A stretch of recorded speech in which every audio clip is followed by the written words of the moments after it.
It's time for Avon Varsity Football on Audio Sports Online. Tonight's broadcast is brought to you by McDonald's, the Hendricks County Flyer, Reynolds Body Shop, Legends Pub and Grill, McNamara Floors, the Payroll Department, Avo BMO Harris Bank, and Citywide Paving. Avon Varsity Football is an AudioSportsOnline.com production. Good evening, everybody. Welcome to Avon High School at Hendricks Regional Health Stadium.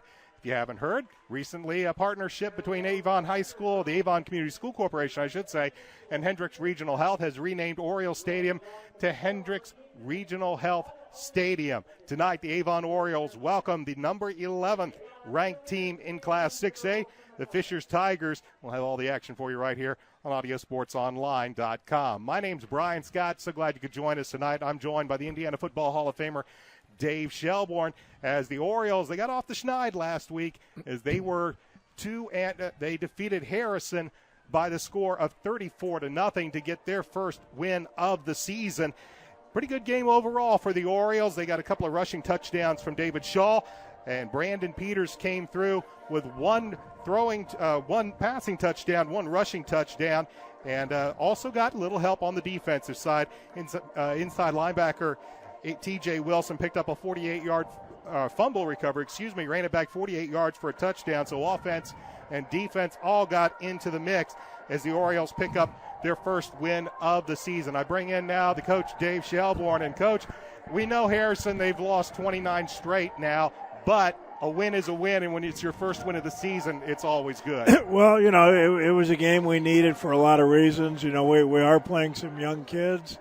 We actually haven't played badly the first couple of weeks, but when you lose some close games and you get on the road to Southeastern and lose that tough opener, as much as you like not to do it, that confidence level is kind of wavering there a little bit. A game like Harrison, I think, was good for the soul.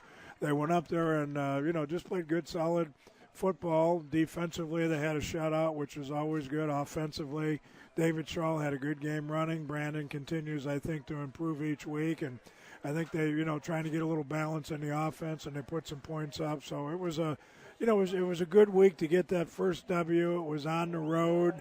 As best I know, we're relatively injury-free. I think Nick Aitchen, has been nicked up for a couple of weeks, but other than that, I think it was a really, really good week for the Orioles to get healthy and, get themselves ready for this game tonight. The Orioles, as Coach mentioned, rushing the ball, boy, you couldn't ask any more out of David Shaw as he rushed for 232 yards on the day. And for David, boy, he's been really running the ball very well on the season, 401 yards, 3 touchdowns. He's averaging 134 yards per game. Brandon Peters, he had one of those games that you like to see. He threw a nice touchdown pass to Cress Kimbrough, I believe, and took a shot doing it, was down on the field for a few moments, did not miss an offensive series, however, came back, played into early the third quarter before Coach Mark Bless started bringing in Richie Steinmetz and others as that game was well in hand for Avon. So they go on to win. And, Coach, you also said about the defense. We go back to the Westfield game. This defense is pitching a shutout now for 6 quarters. Well, they're improving, again, starting to play with a little confidence. They've got, some big kids and some very talented kids up front. Chad Skaggs and Duffin and Robinson have been, starters. Their linebackers are kids that run very well, and the front allows them to do that. I know Matt Thompson's a sophomore kid that's played very well. And their secondary, when you put the rush on a little bit, it allows those secondary people, with Bradley and Latkins back there. And, of course, David Griffin continue to do a good job. And, I think part of it, and I commented the first couple of weeks, is, they've played good defense. Actually, the first 2 weeks, they just gave up some big plays. And I think the last 6 quarters, like you mentioned, they haven't done that. So what they're getting defensively, I think, is just a little more consistency. They have some talent there. They run to the football well. It's just a matter of not giving up big plays. That was one of the things Coach Bless said in his weekly podcast that can be heard on Audio Sports Online Monday nights with Rob Kendall. the biggest plus he saw coming out of that Harrison game, he saw consistency on both sides of the ball. Thought they played very well. As Coach mentioned, defense didn't give up the big play. That's something that's happened the previous two contests before the Harrison game. And offensively, very few negative plays. Got some big plays. Of course, the big pass, touchdown pass from Brandon Peters late in the first half. And it was just that consistency overall that impressed Coach Bless the most. Well, as a coach, I think that's the thing. You spend all week, your talent level doesn't change. It's not like we can pick up a player on waivers or, make a trade. I mean, you basically understand the talent level, in the summer when you're working out, and what you're always trying to do as a head coach and as a coaching staff is to get those kids to play as well as they can possibly play. A big part of that is just getting them mentally to be into every play and every game and, just not make those stupid penalties that drive you nuts or those turnovers or a missed tackle or a missed alignment.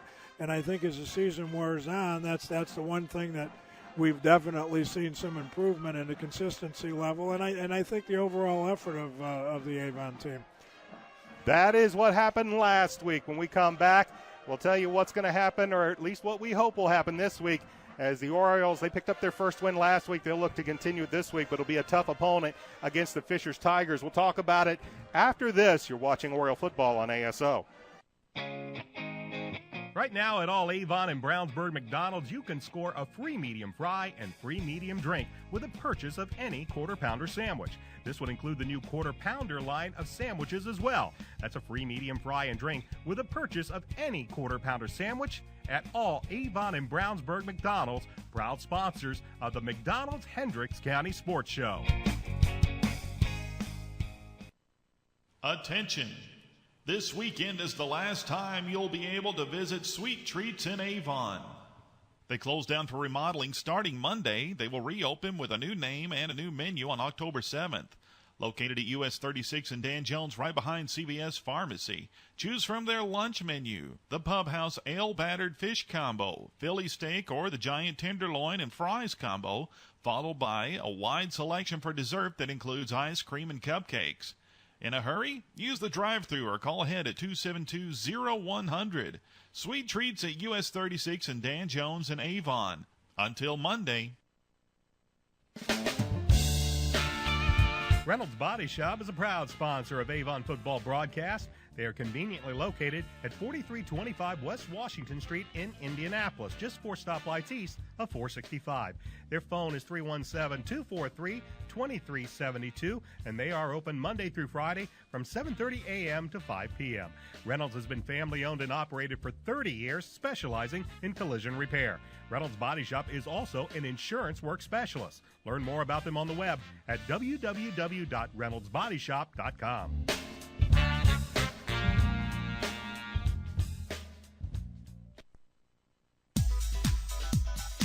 Legends Pub and Grill is located at 1100 North State Road 267 in Avon. They're open Monday through Saturday from 11 a.m. to 3 a.m. and on Sunday from noon to midnight. They're Indy's West Side hotspot, having a DJ and dancing on Saturday nights. For more information, check Legends Pub and Grill out on Facebook or call 272-9040.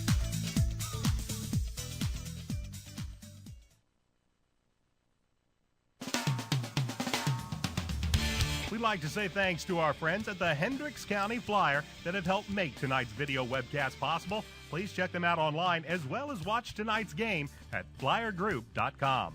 We'd also like to thank Citywide Paving for their support of Avon football and our Avon football broadcast this year. Motion 360 by Hendricks Regional Health provides care for the way you were meant to move. We care for every muscle, bone, and joint in your body to get you back to the activities you love. Get more information online at mymotion360.org.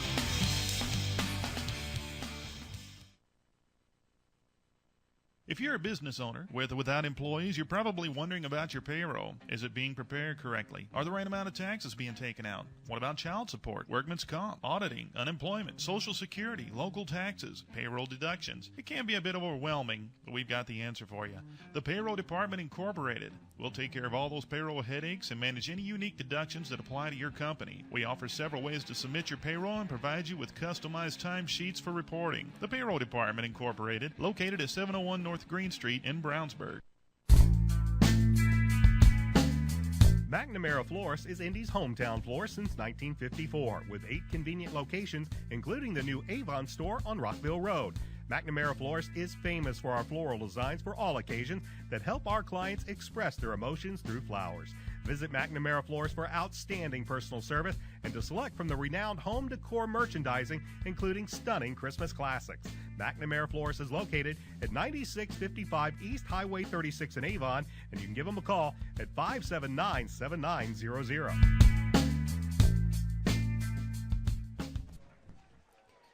Welcome back to Hendricks Regional Health Stadium at Avon High School. Brian Scott and the coach Dave Shelbourne joining you tonight as we get ready for football between the Avon Orioles and the Fishers Tigers. Fishers, they come in ranked 11th in Class 6A, and they're coming off of a game last Saturday night where they took on the Westfield Shamrocks. That was one whale of a football game at Lucas Oil Stadium, and it's the Tigers that came out on top by the score of 48-45, but they needed triple overtime to do it. They got a field goal late in regulation by Alex Sahakian, and then he also got one more field goal in the third overtime, I should say, after the Shamrocks missed their field goal. Sahakian made his, and that means the Tigers are now 2-1.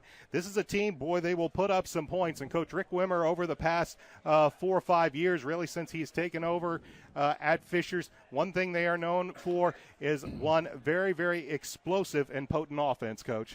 Well, he gives you a lot of looks. I mean, if you really watch the film and, look at it from a football point of view, they really don't do as much as it appears, but they do it from multiple formations with multiple personnel groupings. Their running game is really pretty basic, just a lot of zone blocking up front and a lot of zone reads, but what they do very well off of that is they play action off of it extremely well.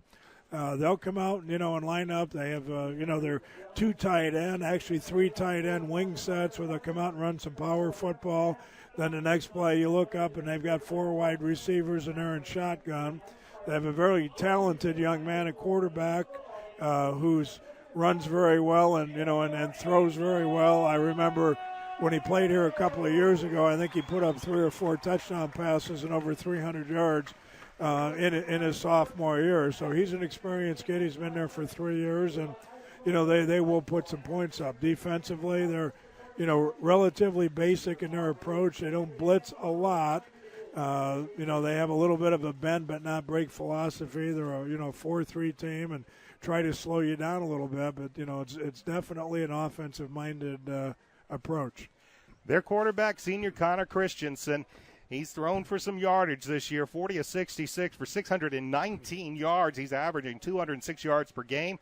He's responsible for 11 Tigers touchdowns, 7 through the air, or excuse me, I should say 10, 7 in through the air and 3 on the ground. As Coach said, they run a pretty base offense rushing-wise, but they do so with a couple of talented backs, Harvey Allen and Maurice Campbell, both averaging a little over 80 yards per game. Maurice Campbell has 4 touchdown carries this season. And then when you look at their wide receivers, they've got one of the best, J-Shun Harris. He's a 5'9", 161-pound senior.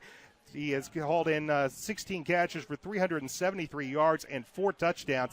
He's averaging 124 yards per game. This is an offense that's averaging a little over 41 points per game through the first 3 games of this season. However, they can be scored upon. They have given up over 34 points per game. Their one of their wins was against Hamilton Southeastern. That was actually a rather close game, but it was one of those games that they had to continue on Saturday. Fishers gets a 72-yard touchdown on the first play when they resumed that game, and they managed to go ahead and defeat Hamilton Southeastern. This is a team that could easily be 1-2, but when we talk at halftime, we're going to talk about the HCC and tell you it's wide open. You've got 6 teams at the top at 2-1. You've got 3 teams at 1-2, and you've only got 1 team right now winless. That's Harrison. So this becomes a very big game for the Avon Orioles. Avon, as we said, they have pitched a shutout over the past 6 quarters. This is a team that held another high-flying offense, Westfield, to only 17 points, and they shut them out in the second half. That'll be the key to this game. The Orioles, they're coming off of a big win against Harrison. We saw the running game continue to improve with David Shaw. Brandon Peters looked good, and as Brandon Peters comes in, 3 touchdowns, 3 interceptions, but he didn't have a single interception in that game last Friday night. He has been playing well, so the defense, Fishers is going to get their points. You just want to do like you did against Westfield and limit that, and then take your opportunities on offense. Well, and they're gonna have to get after him with their front. They're going to have to contain him, make sure he stays inside. Avon does like to blitz, but if you're going to play a team with a wide open offense like Fishers has, a lot of times you're better off to keep those linebackers back so you can kind of slow things down and keep the gains to short yardage as best you can. So the pressure is going to have to come from the front people, and the secondary is going to have to do everything they can to be patient and try to keep everything in front of them. As a coach, you don't like to see first downs, but you hate to see touchdowns more. So as long as you can slow them down, make them work, put together some drives, there's always a chance that they're going to turn the ball over, especially with the wide open offense that they have. That's the Oriole pregame show. We're going to take a break. We're going to come back with a kickoff between the Orioles and the Tigers. You're watching Oriole football on ASO. Did you know that Nelson Jewelers in Brownsburg has been serving Hendricks County and the west side of Indianapolis with an extensive selection of finer diamonds and gemstones since 1958? Nelson Jewelers is a family-owned jewelry store specializing in unique jewelry, jewelry repair, appraisals, and watch repair. Nelson Jewelers is conveniently located in downtown Brownsburg, across from the Hendricks County Bank. Visit Nelson Jewelers for all your jewelry needs at 22 East Main Street in Brownsburg and online at www.nelsonjewelers.com. Nelson Jewelers, a little out of the way, very much out of the ordinary.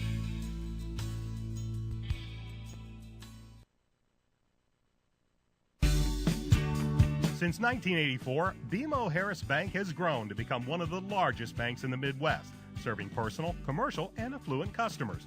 Located locally at 610 West Northfield Drive in Brownsburg, we thank them for their sponsorship of the Hendricks County Coaches Show.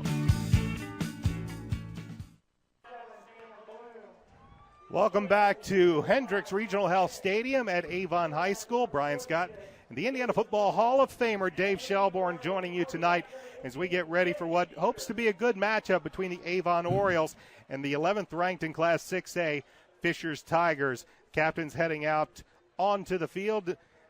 Let you know who is going to be receiving this opening kickoff. We had 90-degree days for 2 days this week, and talking to Coach Brett Comer of the Brownsburg Bulldogs during the Hendricks County Sports Show this week, he said, yeah, it kind of cut practices short. And I'm sure Avon and Fishers, they were no different, as you wanted to make sure you erred on the side of safety. Everybody got water breaks, kept hydrated during those hot times. Tonight, boy, you couldn't ask for a better night for high school football. Temperatures at kickoff will be in the upper 60s. It's going to be a clear night, so we should have a wonderful night for high school football. The Orioles, they are in the black on your screen. The Tigers are in the white. Fishers will receive the opening kickoff, and that means they are going to be sending back a couple of a trio of kick returners, and R.J. Potts, Maurice Campbell, and Michael Fulta. We're about ready for football here at Avon High School. We hope you sit back, relax, and enjoy tonight's game. Want to remind everybody, you can watch the Hendricks County Sports Show on Audio Sports Online. The video podcast is up every Thursday. This week we will be in Avon at the McDonald's on 267. One of my guests is for sure going to be head coach Mark Bless of the Avon Orioles. He'll tell you about tonight's game, and then we'll tell you about next week's game. But we're not going to go that far yet. We're going to play some football here and see if the Orioles can take down the Tigers. Niles Edwards will get set to kick this one away, and as I mentioned, back deep, a trio, R.J. Potts, Maurice Campbell, and Michael Folta. The head coach of the Tigers is Rick Wimmer. He's 56-30 in his 8th year at the helm of the Tigers, 220 and 113 in his 31st year overall. The head coach of the Orioles, Mark Bless, 27-13 in his 4th year at Avon, 176 and 80 in his 24th year overall. This has been a tight series over the last 15 years, 4-3 in favor of Fishers, including a 34-9 win last year at Fishers. Edwards puts a foot into it. The ball is kicked deep. It'll be taken at the 5 to the 10, 15, 20, 25, and ridden down. I believe that was Maurice Campbell. And it will be 1st and 10 Tigers as they get ready to start on offense. They will run, basically, as Coach said, a multiple pro set. The line is Luka Skurdzik, Titus Martin, Charlie Cheng, Matt Halfley, and Drew Boughton. The tight end is Nick Howitt. The wide receivers are John William and J-Shun Harris. The tailback, Harvey Allen. Quarterback, Connor Christensen. And then they'll flex in several. They're going to run with looks like a double tight end to start this series at 1st and 10 as Christensen will bend under center. He will play action pass, fire over the middle, and a nice defensive play as Andrew Griffin came in and knocked the ball away from John Williams. Andrew's a sophomore, very talented kid. I've mentioned here, I think, in a previous broadcast, great athletic family. Katie's at Purdue playing volleyball. Kendall, who was an outstanding football player for me, here is a basketball player at Wright State. Rachel's a senior setter on the volleyball team, and Andrew's a sophomore, and they're all straight A students as well. Christensen will work out of the gun. The give is going nowhere as Harvey Allen's going to be met in the backfield and ridden down for a loss. Well, this is exactly what Coach Bless hoped would happen here. You know, you don't want Fishers to come out and open it up and get a lot of confidence. You know, the play action pass on 1st down is an outstanding call from an offensive point of view, but it's not so good when it's incomplete because it puts you behind schedule. So 3rd and long here is a situation that the Orioles want to be in defensively. They'll run a 3-wide look with Allen in the backfield. Christensen will drop back to pass. He will look. He'll fire to the right side. Pass is complete to J-Shun Harris. Needed 10, picked up 12, and it's a Tiger 1st down. That's why he's a Division I prospect. That was a great route. You always have to be fearful that he's going to go deep on you, even in a 3rd and long situation. Outstanding throw by Christensen. He's a left-hander, and he threw that out route back, to his right, which is his opposite side, put the ball on the money, and the timing was outstanding, and they keep the drive alive. Tigers at their own 39-yard line, 1st and 10, looking over a 3-man front for the Orioles. Christensen will give. Coming up is Harvey Allen, and he is going nowhere. He will be stacked up and dropped, and it's the 2nd time the Tigers have tried to run with Allen, and each time the Orioles have sniffed it out and driven him back for a loss. Well, we said it all season, and we'll continue to say it. David Griffin made that play. David Griffin is a safety. They had him up on a line of scrimmage. He took, I thought it was one of our defensive ends when I saw it. He took his blocker about 4 yards deep in the backfield, disrupted the timing, and actually ended up making the tackle as well, and that's why David Griffin is the leader of our defense. Loss of 4. The Tigers will go 4 wide with Christensen in the gun. Takes the snap, fakes the handoff, tries to hit a quick hitter to Harris, and it'll be a gain of maybe 4 yards back to the original line of scrimmage. Nothing fancy, just a little quick hitter trying to get J-Shun Harris into some open field, but the Orioles contained it nicely. Yeah, I mean, right now they're playing with some enthusiasm. They're running to the football. We've been in a couple of times here a little bit more of a 3-deep look. We're generally a 2-deep, 4-deep team, but tonight I think they're trying to change up our looks and our coverages a little bit in the secondary also to see if they can slow down the Fishers offense. Simeon Foster will be in a slot to the right side along with Harris. Christian takes the snap, drops back, looks to his left, fires, passes a little high. He was looking for John Williams. David Griffith in coverage. Actually, that was Andrew Griffith, number 15, I believe. It is a great defensive play either way, and that puts the Tigers in 4th down. And back to punt will be Josh Lloyd. Well, from the Orioles' point of view, this is exactly what you want. They gave up 1 first down, but no big plays. They're going to get good field position here, and offensively they have a chance to get on the board first. Lloyd gets an end over end. Griffith signals fire catch, dove for it, lost the football. It's still loose, and the Tigers are going to come away with the football. Griffith signaled for a fair catch, but dove forward for the football, never got it cleanly, muffed it, and the Tigers fall on the football. Yeah, well, this is, I mentioned this before, this is what gives head coaches gray hair or no hair. Heart attacks and heart, problems. That's, here we did awfully well with the defensive stand, and we have a chance to get the ball back at, near midfield, and now really all we've done is given Fisher's possession with better field position. 9:29 left to go in this opening quarter, and the Tigers catch a break on the fumbled punt. They'll have it 1st and 10 from the Oriole 39-yard line. As Christensen will work with a double tight end set. He will fake the handoff, roll to his left, send it out to his tight end, and Nick Howitt will make about a gain of 9 yards inside the 30, and it'll be 2nd and 1 for the Tigers. Yeah, play action on first down when you run the football as well as Fisher's does is an excellent play. They were trying to make it look like outside stretch to the field side. The tight end delayed on the backside and leaked out because, again, it's good coaching. Avon is a very hard pursuing team. They let them pursue, and then they came back to the opposite side. It'll be 2nd and short, and the Tigers now shift to a double tight end look, wing back left. The give is to the tailback Harvey Allen. Allen will be met, and he didn't get it. He might have gained a half a yard, but it's going to bring up 3rd and very short.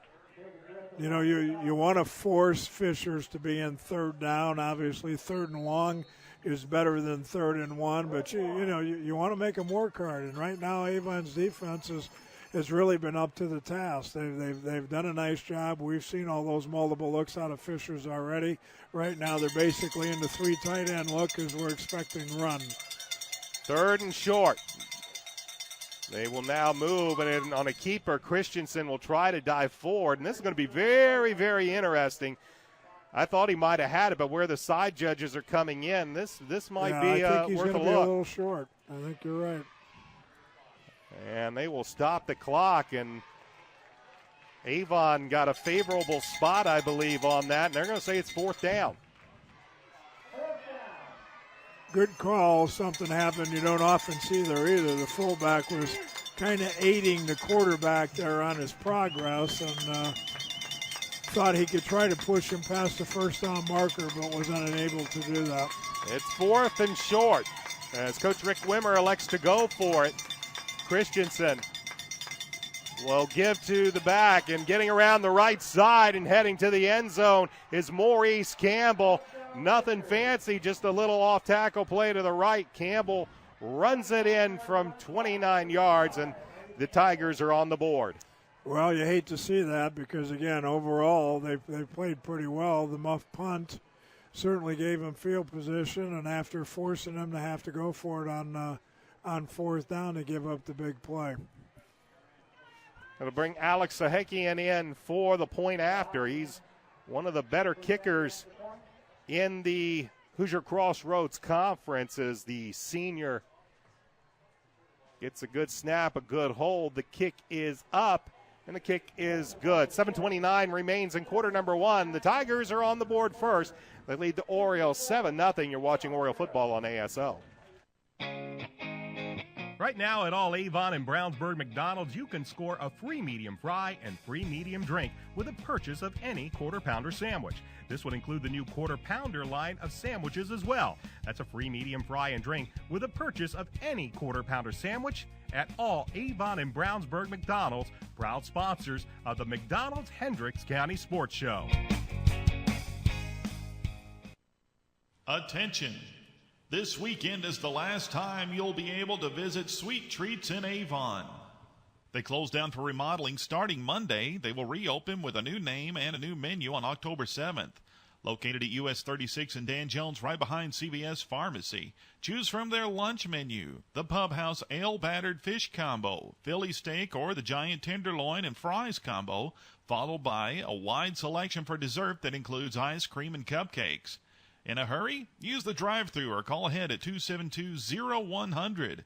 Sweet treats at US 36 and Dan Jones and Avon. Until Monday. The Fishers Tigers turn a turnover into points as they get 7 from Maurice Campbell as he rumbles in from 29 yards. Point after was good. 4 plays, 2 minutes. 39 yards was the drive. And the Tigers, who were stalled out on their first drive, get the benefit of a fumble by David Griffith on the ensuing punt, and they turned it into points. And the Orioles still looking for their first possession of the game with 7:29 left to go in the first quarter. Yeah, very, very important here for Avon, just from an emotional point of view, to be able to put something together, move the ball down the field, and, do the same things with their offense that Fishers did in their first and a half possession. Alex Sahakian will be back deep to kick. Ryan Bradley and Cress Kimbrough back deep for the Orioles. Sahakian puts a foot into it, high kick. It will be taken by Kimbrough at the 10. Up to the 20, tries to lose one tackler, and he gets a nice return up to about the 27-yard line. And the Orioles finally will have it 1st and 10 for their first offensive possession as sophomore quarterback Brandon Peters leads the team out. Peters has completed 30 of 55 for 416 yards, 3 touchdowns, 3 interceptions. He's throwing for about 138 yards per game so far this season, and he has the Orioles 1st and 10 at their own 28-yard line. And he will immediately work out of the gun. He has Tywan Johnson to his right. 3 wide receivers. Takes the snap, drops back to pass, fires over the middle, finds Cress Kimbrough. And that's going to be very close to a first down, though they're going to actually mark him back maybe a yard or two. It's going to be a pickup of about 8. Well, great opening play. I mean, Brandon's a sophomore. This is his 4th start. His confidence continues to grow, and I think their confidence in him is the same. Again, that's an out route to his left on the first play of the game after you've already given up a touchdown. So they're showing extreme confidence, and I think they're starting to let Fishers know they're going to open things up here a little bit tonight. Rightly and Bloom to the near side of the formation with Bloom in the slot as they'll keep it on the ground. Here's Tywan Johnson. He'll run off to the right side, and he will be brought down after a short gain, tackled by the strong side linebacker, Sam Duddock. Yeah, Avon's going to have to run the football. They ran it last week, but this isn't Harrison out here tonight. Fisher's defense is a little more solid. They're going to be a little stouter up front. If Avon is going to have some success here offensively tonight, they're going to have to run the football as well. For the first time, Brandon goes under center. The back shift into an I with Hicks, the fullback, and David Shaw, the tailback. To give us to Shaw right up the middle. He'll have the first down and more as he plows up to the 42-yard line. It's going to be a pickup of about 4 or 5 and a first down for the Orioles. Yeah, also a wrinkle we've seen the last couple of weeks, Richie Steinmetz, who was in competition with Brandon for the quarterback job. He's a quality athlete, a straight-A student, and they have him in there. He's a 6'5" athlete, and they have him in there playing wide receiver. So Coach Bless and Coach Moore have figured out a way to take advantage of his athletic ability as well. It is Steinmetz, the wide receiver, lined up to the near side of the formation as Peters goes into the gun. Low snap, fakes the handoff, rolls out to his right, looks downfield. He will get it to his big tight end, Matt Moore, and Moore will pick up maybe just a yard or two. Quickly, the Avon Orioles starters across the offensive line, Angelo Allen, Ryan Belden, Jake Higginbotham, Zach Ryan, and Ryan Willis. The tight end that just caught that pass is Matt Moore. The flanker is Cress Kimbrough. Split end is Sam Bloom. The fullback is Thomas Hicks. David Shaw is in at tailback, and the quarterback is Brandon Peters. And Peters brings him up to the line for this 2nd down and 9. He'll bend under his center, Jake Higginbotham. I back with Hicks and Shaw. Looks over a 4-man front. The give is to Shaw. Shaw will go right in the middle of that defensive line and be brought down quickly as I believe Christian Smith, among others, in there for the tackle for the Fishers Tigers. Yeah, right now Avon's trying to establish the running game, but, in a couple of running plays that they've run right now, our offensive line has got to get a little bit more movement up front. Fishers has had some stalemates up front, kept the runs to a minimum, and if we're going to be able to open things up and continue to run that play action, we're going to have to run the ball a little more successfully. Shaw to the left of Peter. Steinmetz in the slot left. Cole Rightly with him. Low snap bounces, but Peters gets it, fires downfield, had a wide open Matt Moore at about the 40-yard line, but that bounce might have thrown off his timing a little bit, and he overthrows the football. Yeah, nice little what we call a seam route, just kind of ran him down the middle. It's a zone breaker. You're just trying to kind of find that opening in the area. It's a little bit of a touch throw, and looked like Brandon thought he was going to run a little further down the field than he did, and the ball was overthrown, and now Avon has to punt. Niles Edward to kick to Jeremy Chin and J-Shun Harris. High turnover kick forces Harris to call for the fair catch at the 23-yard line.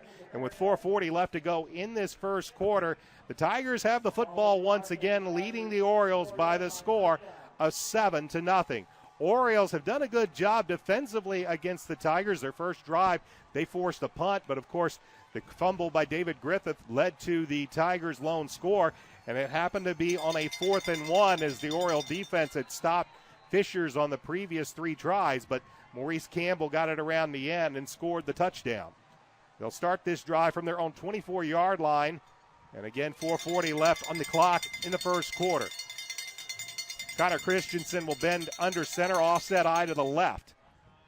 The give is to the tailback, Harvey Allen, and this time Allen gains positive yardage. The Orioles had been stacking up Allen on his previous attempts, but he'll pick up about 4 yards to bring up 2nd and 6. Yeah, David Griffin actually came out of the secondary to make the tackle, and it's tough to, I guess, score at this point, but right now Fishers up front is getting some movement with the Avon defensive front, moving them out a little bit better than what we're able to do with our offensive line at this point. Harvey Allen averaging 80 yards per game.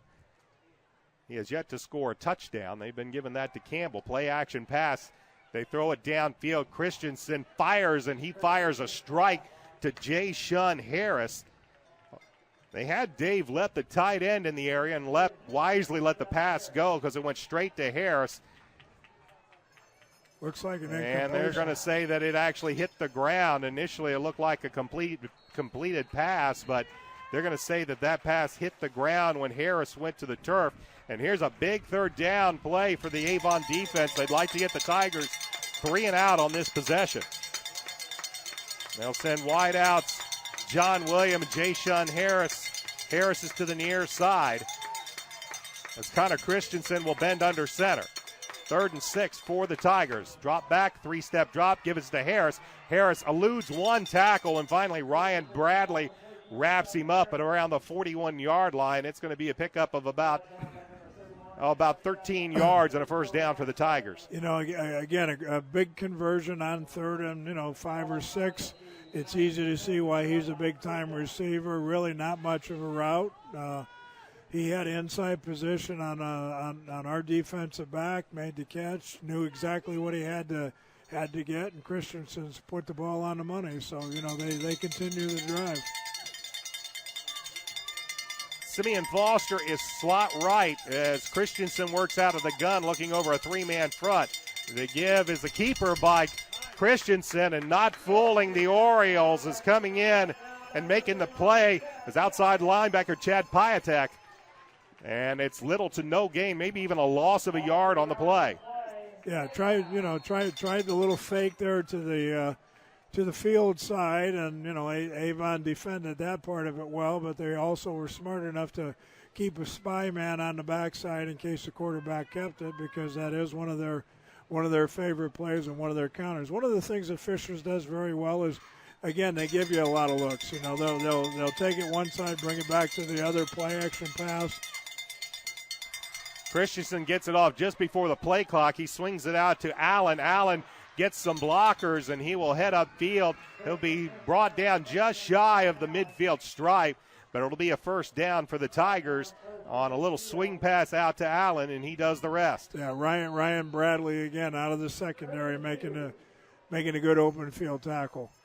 3rd and 2. The ball spotted at the 49-yard line. Need to get to the 49-yard line of Avon for a first down. 2 minutes, 11 seconds remaining in this opening quarter. Tigers up 7-0. They'll go to an I-back set this time as Christensen bends under center. The give is to the tailback. That's Allen. He's going to be stacked up, and he's going to be shy by maybe about a half a yard. That'll bring up 4th down and short, and an interesting call coming up by head coach Rick Wimmer. Yeah, look like David Griffin again coming up out of the secondary making the hit. I mean, he's a secondary player, but he plays in there like a linebacker, big-time hitter, good sure tackler, and just has an unbelievable nose for the football. Coach Wimmer looks like he's going to punt this ball away as Josh Lloyd comes into the contest. David Griffith back deep. He fumbled the last one.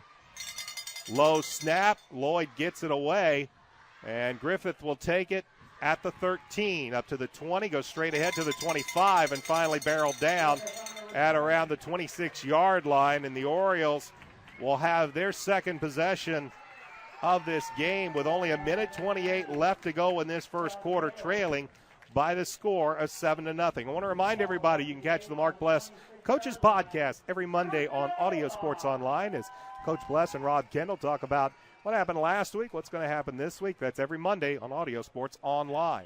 Yeah, right now it's the Avon defense for the most part has played pretty well. They've slowed Fishers down. Fishers has given them pretty much the full repertoire here. We've seen passes, short passes, long passes, play action, zone plays, quarterback counters, and other than a long touchdown run, Avon's defense has been up to the task. All right, we're going to take a timeout while they take a timeout on the field. 1:28 left to go, first quarter, 7-0. Fishers back in a moment. This is Oriole football on ASO. Reynolds Body Shop is a proud sponsor of Avon football broadcast. They are conveniently located at 4325 West Washington Street in Indianapolis, just 4 stoplights east of 465.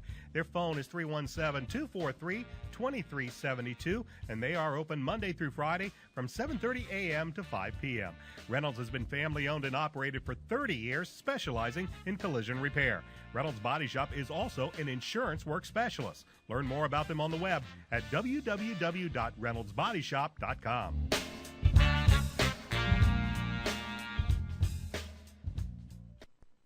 Along with the coach Dave Shelbourne, I'm Brian Scott. Orioles will take this drive, the first snap of this drive from their own 26-yard line, trailing 7-0. A minute 28 left to go in this first quarter.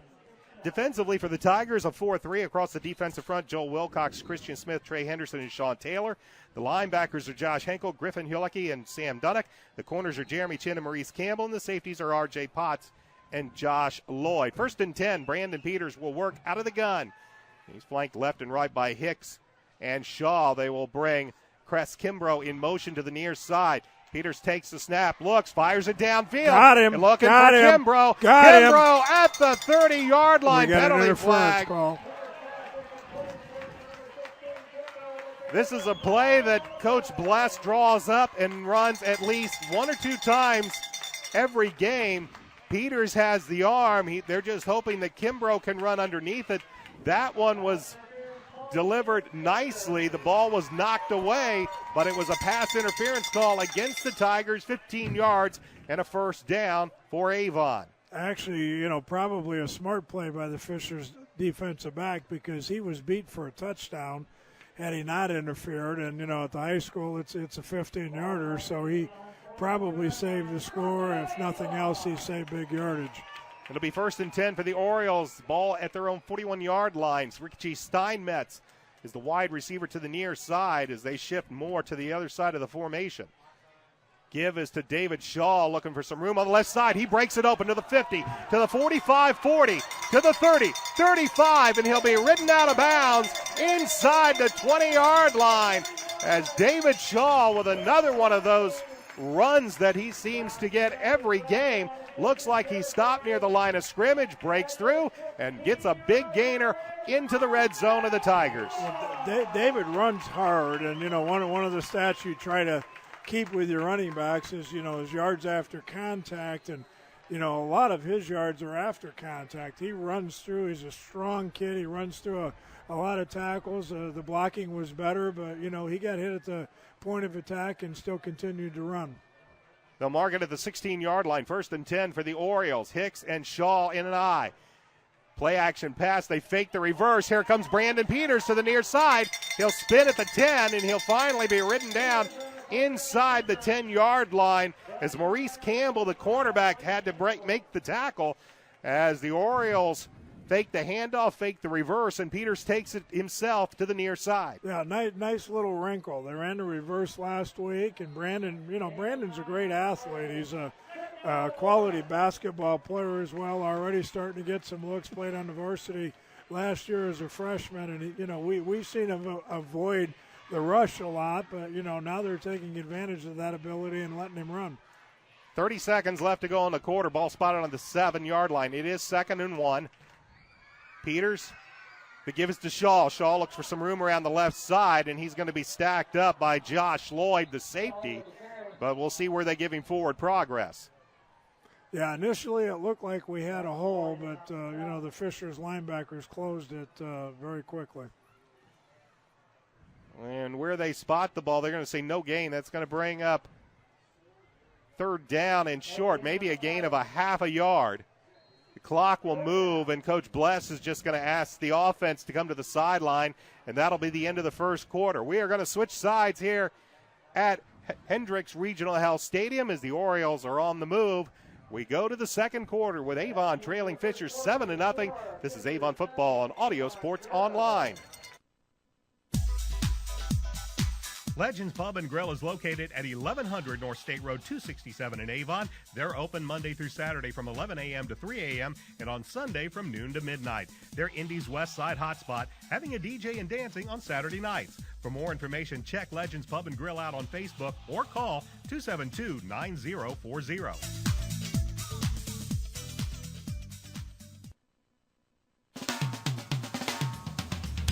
We'd like to say thanks to our friends at the Hendricks County Flyer that have helped make tonight's video webcast possible. Please check them out online as well as watch tonight's game at flyergroup.com.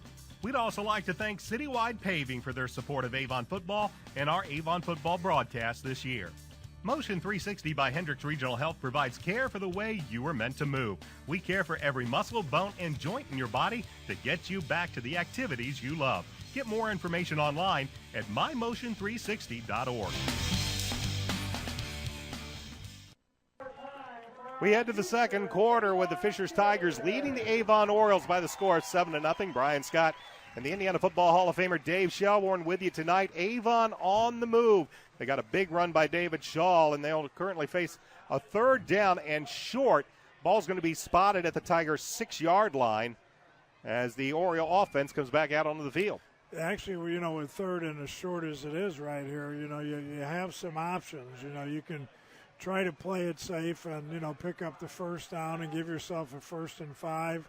But, this is also not a bad situation to maybe put your quarterback out on the rim a little bit and take your chances for, for scoring on this play. So it'll be interesting to see what we come up with. We have a little bit of a delay on the field. This game's also being televised by MyNDTV. So the television crew, well, they're taking their time. But now we're ready for play to begin the second quarter on this 3rd and short. Hicks and Shaw in the eye. As Peters looks at a blitz from the middle, but Peters will take it himself. He'll have the 1st down as he'll move it inside the 5, close to the 4-yard line. 1st and goal for Avon. Nothing fancy. It just gets right behind big 5'11", 275-pound senior center Jake Higginbotham. Higginbotham with 6 pancake blocks in these first 3 games. That was something he excelled at when he was at just flanking the center and keeping it up here when now that he's snapping the football. And he's one of those steady guys. I know Coach Ballou loves his effort in the weight room.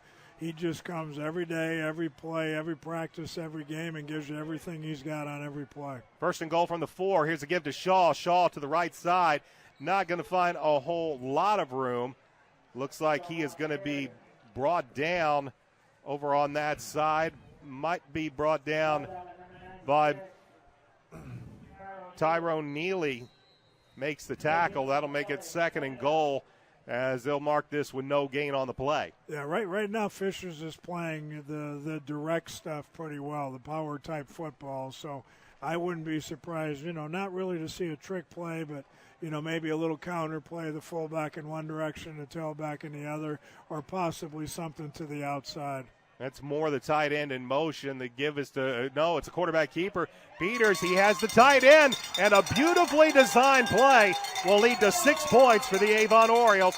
It is Brandon Peters to his tight end, Matt Moore. Well, it's it makes me feel good to think that maybe I'm on the same page here as Coach Moore, who I believe is upstairs calling the plays. It was very, very obvious that Fishers was just reading the power backs. I mean, wherever they went, they lined it up, filled it up the last couple of times that Avon tried to run power football. He was smart enough upstairs to do that again. Not a lot of trickery, but snuck that back out, and he was wide open for the easy touchdown. This point after will be stopped as Edwards puts a foot. We got a penalty flag over on the far side, and it's offsides against the Tigers. And I believe they blew this play dead. They shouldn't have. And they're explaining the choices. I'm sure Coach Bless is wanting the point after and taking the 5 yards on the kickoff. Yeah, at the high school level, though, as soon as you break the plane, it's a dead ball foul. So they'll move it half the distance.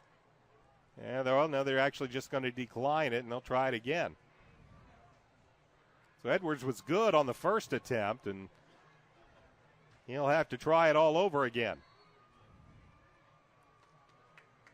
Good snap, good hold. Kick is up, and the kick is good. 10:46 remains in the first half, and the Orioles tie it up. We'll be back with a kickoff right after this. This is Oriole Football on Audio Sports Online.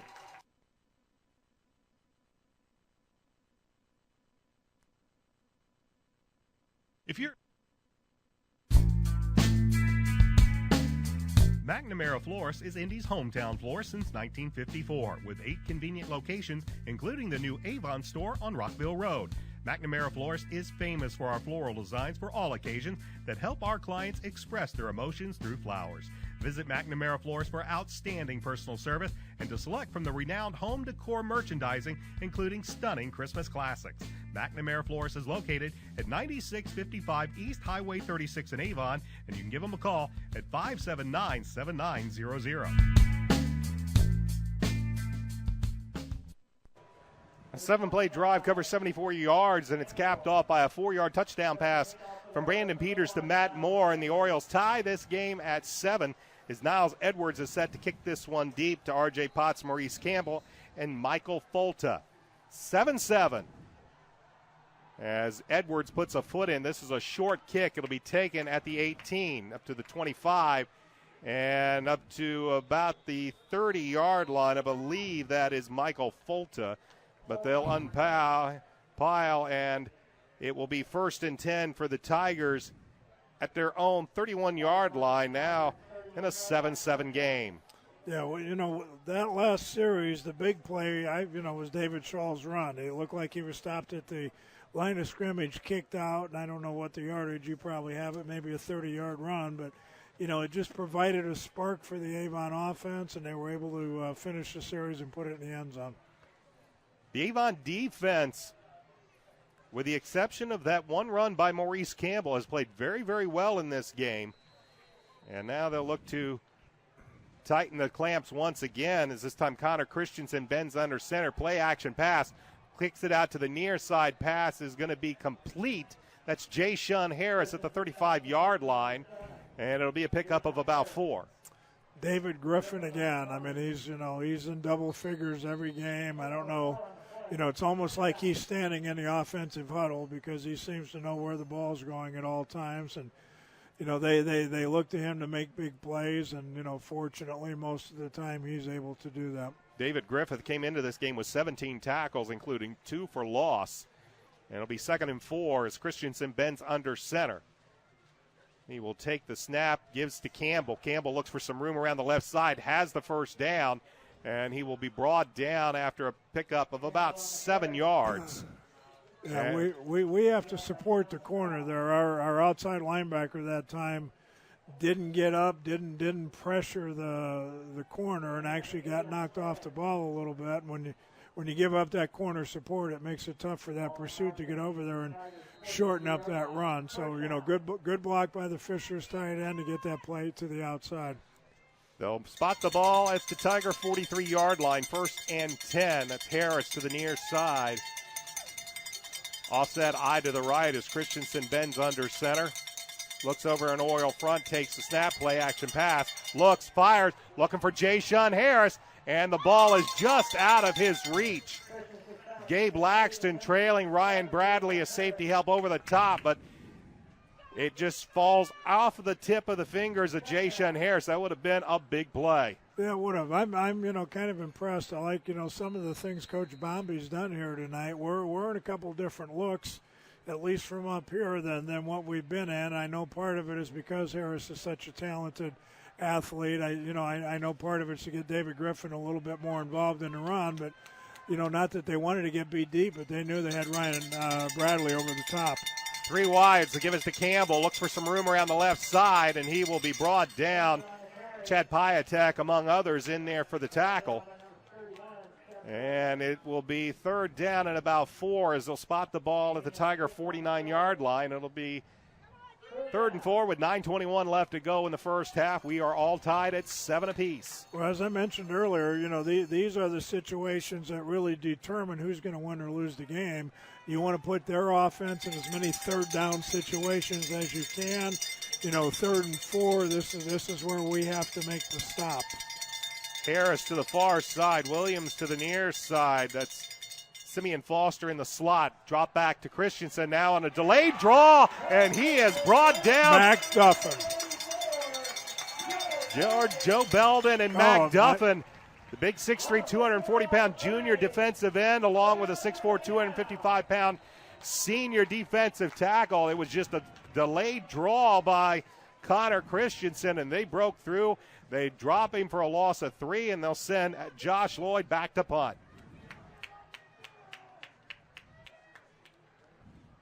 Lloyd, rugby-style kick, gets this one away. This one's going to bounce, and David Griffith is going to pick it up, but he's going to run out of bounds at about the 7-yard line, and it'll be 1st and 10 for Avon. 8:40 left to go in this 3rd quarter. We're tied at 7 as the Orioles offense makes their way out on the field. They're going to be pinned back deep on that rugby-style kick. Griffith picking it up, and his momentum just carried him straight out of bounds. Yeah, Avon has done exactly what they wanted. They wanted to slow down Fisher's offense, and they have. And really, other than the turnover, the defense has played extremely well out here for the first half. Brandon Peters bends under center. David Shaw and Hicks offset eye the left. To give it to Shaw. Looks for some room around the right side, and he's going to be brought down after a short gain. Brought down on the play. I believe Josh Schenkel, the weak side linebacker. It'll be a gain of about 2, 2nd and 8. Clock moving, 8:15 left to go first half as Cress Kimbrough comes out. Sam Bloom is a wide out to the near side. They'll send Richie Steinmetz out to the far side, and now we have an official's timeout. Sam Bloom evidently with maybe an equipment issue, so Cress Kimbrough will have to come into the game. They'll wind the clock as Peters is flanked by Hicks and Shaw. Out of the gun. He'll look over what is a 5-man front for the Tigers. Snap, throws out, gets Kimbrough. Kimbrough, low pass. They're going to say it bounced on the ground, and it's going to be incomplete. So the pass is marked incomplete, and it'll bring up 3rd down. Yeah, short arm that one, unfortunately, just a little bit. Fisher's uncharacteristically in an 8-man front, playing a little bit of a 5-3 front, 3 deep in the secondary, playing off with their corners a little bit, and Avon had just a little 5-yard hitch route, and we were open and just didn't quite get the ball to him. The tight end, Matt Moore, is lined up as a wide out here to the near side. Steinmetz is in the slot to the top of the formation. As here is the give to Shaw on a bit of a delay, and that's not going to get a whole lot of yardage. He's going to be brought down for a loss, and now a very late penalty flag comes flying in. It was Josh Schenkel, the weak side linebacker, with a tackle. But let's check out the penalty. This was well after the play was over.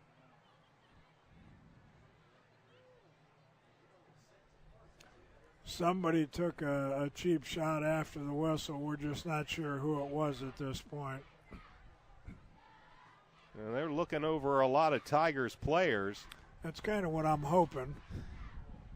And they're going to wave off the penalty flag.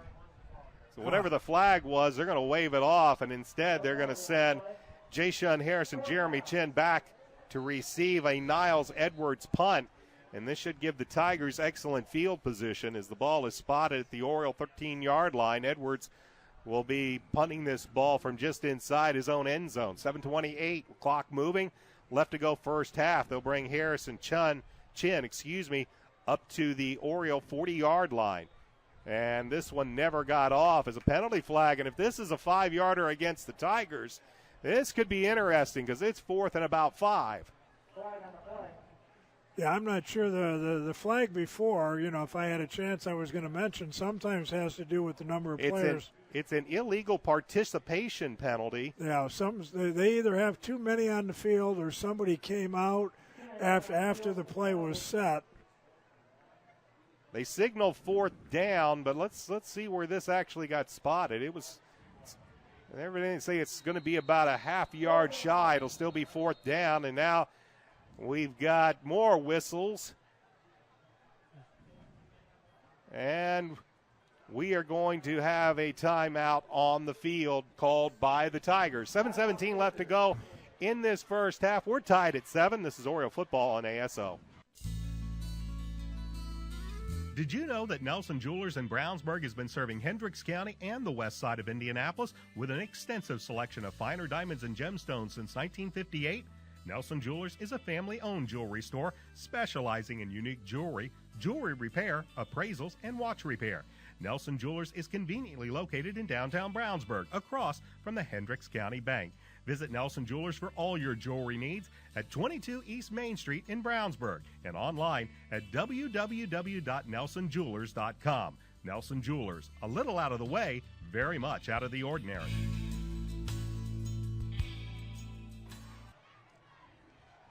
Brian Scott, Coach Dave Shelbourne back with you at Hendricks Regional Health Stadium at Avon High School. As looked like Coach Rick Wimmer might have called a timeout to possibly set up the block, a punt block scenario. He originally had J-Shun Harris and Jeremy Chin back as twin safeties. When they came up out of the timeout, only Harris was back deep. And right now we have a bit of a delay as the TV timeout is still ongoing, but Coach Wimmer might be deciding to see if they can get after Niles Edwards on this kick. Well, one of the things to consider here, and it's the first time we've had to mention it all year, but there actually is a wind factor.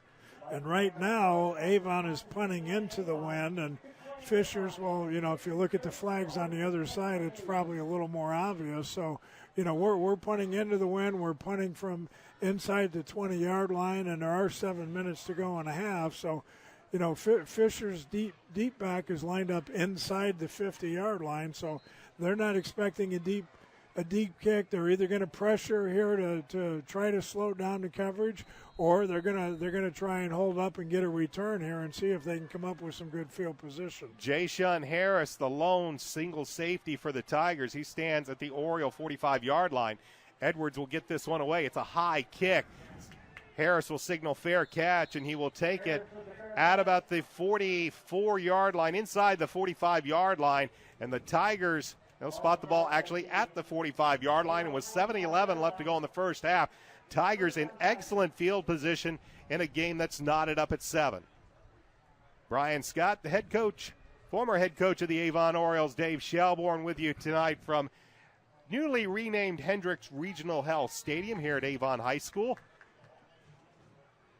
As the Tigers, Connor Christensen brings them out. Orioles have done a fantastic job on this high-flying Tigers offense so far. We'll see what they can do here.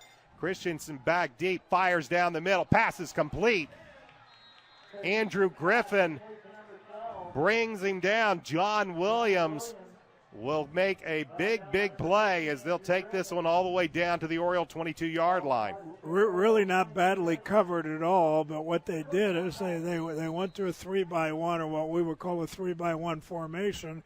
They had two wide receivers and a tight end to the field, and they leave their outstanding receiver basically in single coverage on the weak side. 1st and 10, there's the give. Give is to Harvey Allen, and Allen will be brought down. Play. Chad Piatek from his outside backer position with a good pursuit and a nice tackle to limit Allen's gain to only about 3. Well, I mentioned earlier about not getting upfield, and that's what caused the long run earlier. That time he got upfield, shut it down, and made the tackle. So to bring up 2nd and 7 for the Tigers, ball in the Oriole red zone at the 19-yard line. They will send to the far side John Williams with J-Shun Harris, I believe, lined up in the slot. Christensen back, swings it over left side, and making the catch is John Williams, and then he is popped. I believe Andrew Griffin among others in there, but a nice catch by Williams as he held on after taking a big hit. He did. What they're trying to do, they're taking away the outside with the alignment of the corner, and Griffin is going to be in a chase mode, but what they're trying to do is fill it up inside with David Griffin. He did come up and make the big hit. In that case, he made a great catch in coverage and absorbed the hit. 1st and goal from the Oriole 9 as the Tigers shift their formation. They'll go jumbo package. Christensen will give the ball, and shooting the gap is David Griffith, and he hauls down Harvey Allen for a loss. I'm telling you, he must have a microphone in his helmet because he just seems to know all the time. I mean, he does a great job, and I think Coach Bombi and the defensive staff do a great job with scouting and tendencies. You know, they know their favorite plays out of different formations and that type of thing, but that time he split the gap. They never saw him coming at all, and, you know, big sure tackle for the loss. It's a loss of 3 on the play. It'll be 2nd and goal, but this time back at the Oriole 13-yard line. Snap, Christensen delayed, runs to the right, looks for some room. He'll only find a whole bunch of black shirts led by inside linebacker T.J. Wilson, and it'll be a short to no gain on the play. Well, you know, they're being asked to step up. We made the comment in pregame that the Avon defense was, you know, had a lot of pressure on them tonight to try to slow down this very, very potent offense by Fishers, and so far they have really been up to the task. They've played great defense. Again, from my vantage point, a couple of different looks. They've given up a couple of first downs, but for the most part, the defense has been outstanding. This is 3rd and goal from the 15-yard line. Connor Christensen back deep. They missed the corner blitz. He eludes one tackler, but he's not going to elude Zach Williams, the outside linebacker, and it'll bring up 4th down as the Tigers had 1st and goal from the 9. They spent the next 2 plays going backwards. And Christensen can only gain a couple of yards to the Oriole 12-yard line, and that's going to bring Alex Sahakian in for a field goal attempt. Well, I made the comment in pregame about how important contain was, and that time he wanted to throw downfield. The coverage was outstanding. They did force him to run, but they forced him to run up the middle where they were able to make the tackle. It's a 29-yard field goal attempt. Sahakian gets it up. Good rush, good pressure, but Sahakian splits the uprights. And with 3:38 left to go in the first half, the Tigers retake the lead 10-7. We'll be back with a kickoff in a moment. This is Oriole football on ASO.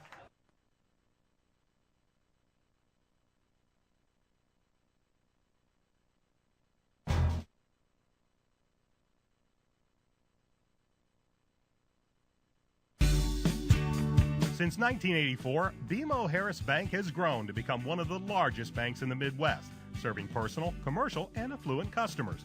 Located locally at 610 West Northfield Drive in Brownsburg, we thank them for their sponsorship of the Hendricks County Coaches Show.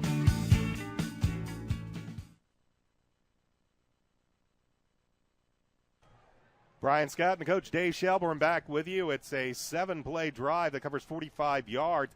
It ends in a 29-yard Alex Sahakian field goal, and the Tigers have retaken the lead by the score of 10-7. Oriole defense stiffening up after the Tigers had it first and goal from the Oriole 9. But the defense stiffens up, and they force the field goal, and they only trail by 3 with 3:38 left to go in this first half.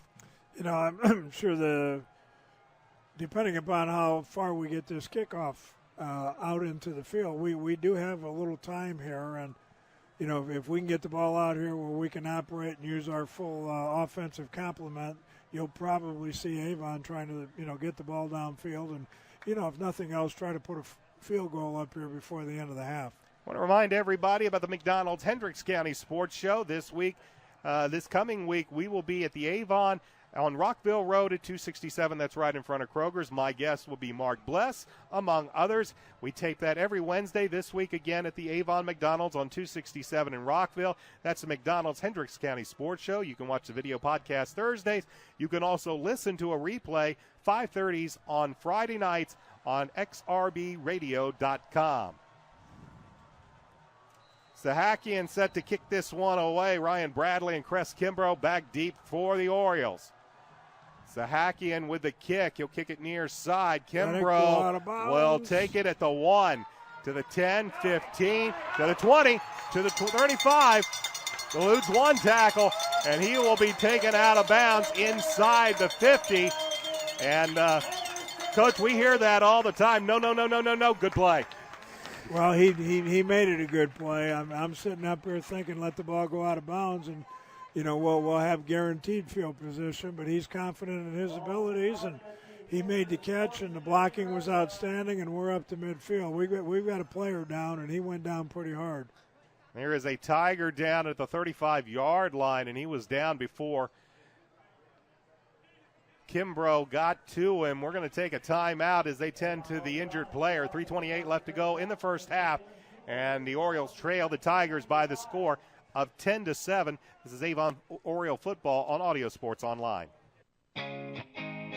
Right now at all Avon and Brownsburg McDonald's, you can score a free medium fry and free medium drink with a purchase of any Quarter Pounder sandwich. This would include the new Quarter Pounder line of sandwiches as well. That's a free medium fry and drink with a purchase of any Quarter Pounder sandwich at all Avon and Brownsburg McDonald's, proud sponsors of the McDonald's Hendricks County Sports Show. Attention! This weekend is the last time you'll be able to visit Sweet Treats in Avon. They close down for remodeling starting Monday. They will reopen with a new name and a new menu on October 7th. Located at US 36 and Dan Jones, right behind CVS Pharmacy. Choose from their lunch menu, the Pub House Ale Battered Fish Combo, Philly Steak, or the Giant Tenderloin and Fries Combo, followed by a wide selection for dessert that includes ice cream and cupcakes. In a hurry? Use the drive-thru or call ahead at 272-0100. Sweet Treats at US 36 and Dan Jones in Avon. Until Monday. Sean Taylor was the Tiger that left the field under his own power. 1st and 10 Orioles as Peters works out of the gun, gunning downfield. Has Kimbrough all open at the 6, and he's going to have an arm tackle, a saving tackle on the play. That's coming over was Jeremy Chin. Kimbrough wide open. It's a gain of over 45 yards, and the Orioles have it 1st and goal from the Tiger 1. Well, we did it all correctly that time. Great route. He ran by. You know, I mean, they've got to be sitting back. There's 3 minutes to go and a half. The protection was just outstanding. Brandon got set, stepped up into the cup and just put that ball right on the money. They marked it at the Tiger 2. 1st and goal for the Orioles. High backfield, Hicks and Shaw. Peters under the center. Give it to Shaw. Looks for some room. Cuts it up, and he is fumbled. Ball is loose. stretching for the end zone. Shaw lost the football, and the Tigers have come up with it. Just trying for that extra yard, he spun around, and as he tried to stretch for the end zone, the ball was stripped out by Fishers. And a heartbreak there for the Avon offense as they will turn it over at the Tiger 2-yard line. Well, that's a very disappointing play, but at the same time, we still have nearly 3 minutes to go in the half. Fishers is down on the 2-yard line, so if we can play a little defense here and possibly come up even with a turnover, a good field position, there's still plenty of time for us to see if we can get some points on the board. Tigers backed up deep at their own 2-yard line as Connor Christensen's under center. Orioles are showing blitz. And it's just Christensen keeping it and trying to gain himself a little breathing room as he plunges ahead for maybe a couple of yards up to the 4-yard line.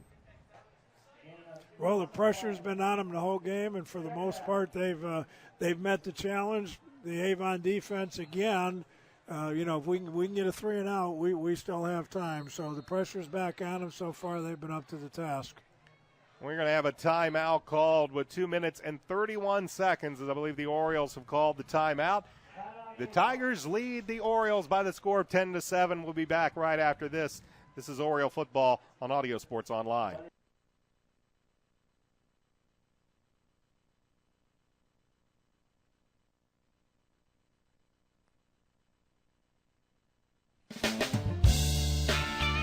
Reynolds Body Shop is a proud sponsor of Avon football broadcast. They are conveniently located at 4325 West Washington Street in Indianapolis, just 4 stoplights east of 465.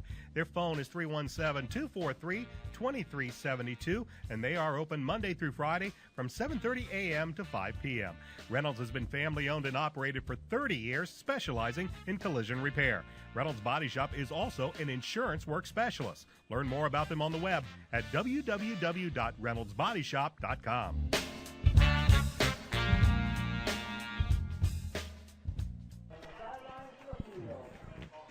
Second and 8 for the Tigers. They are at the Oriole 4-yard line along with the coach Dave Shelbourne. I'm Brian Scott. 10-7.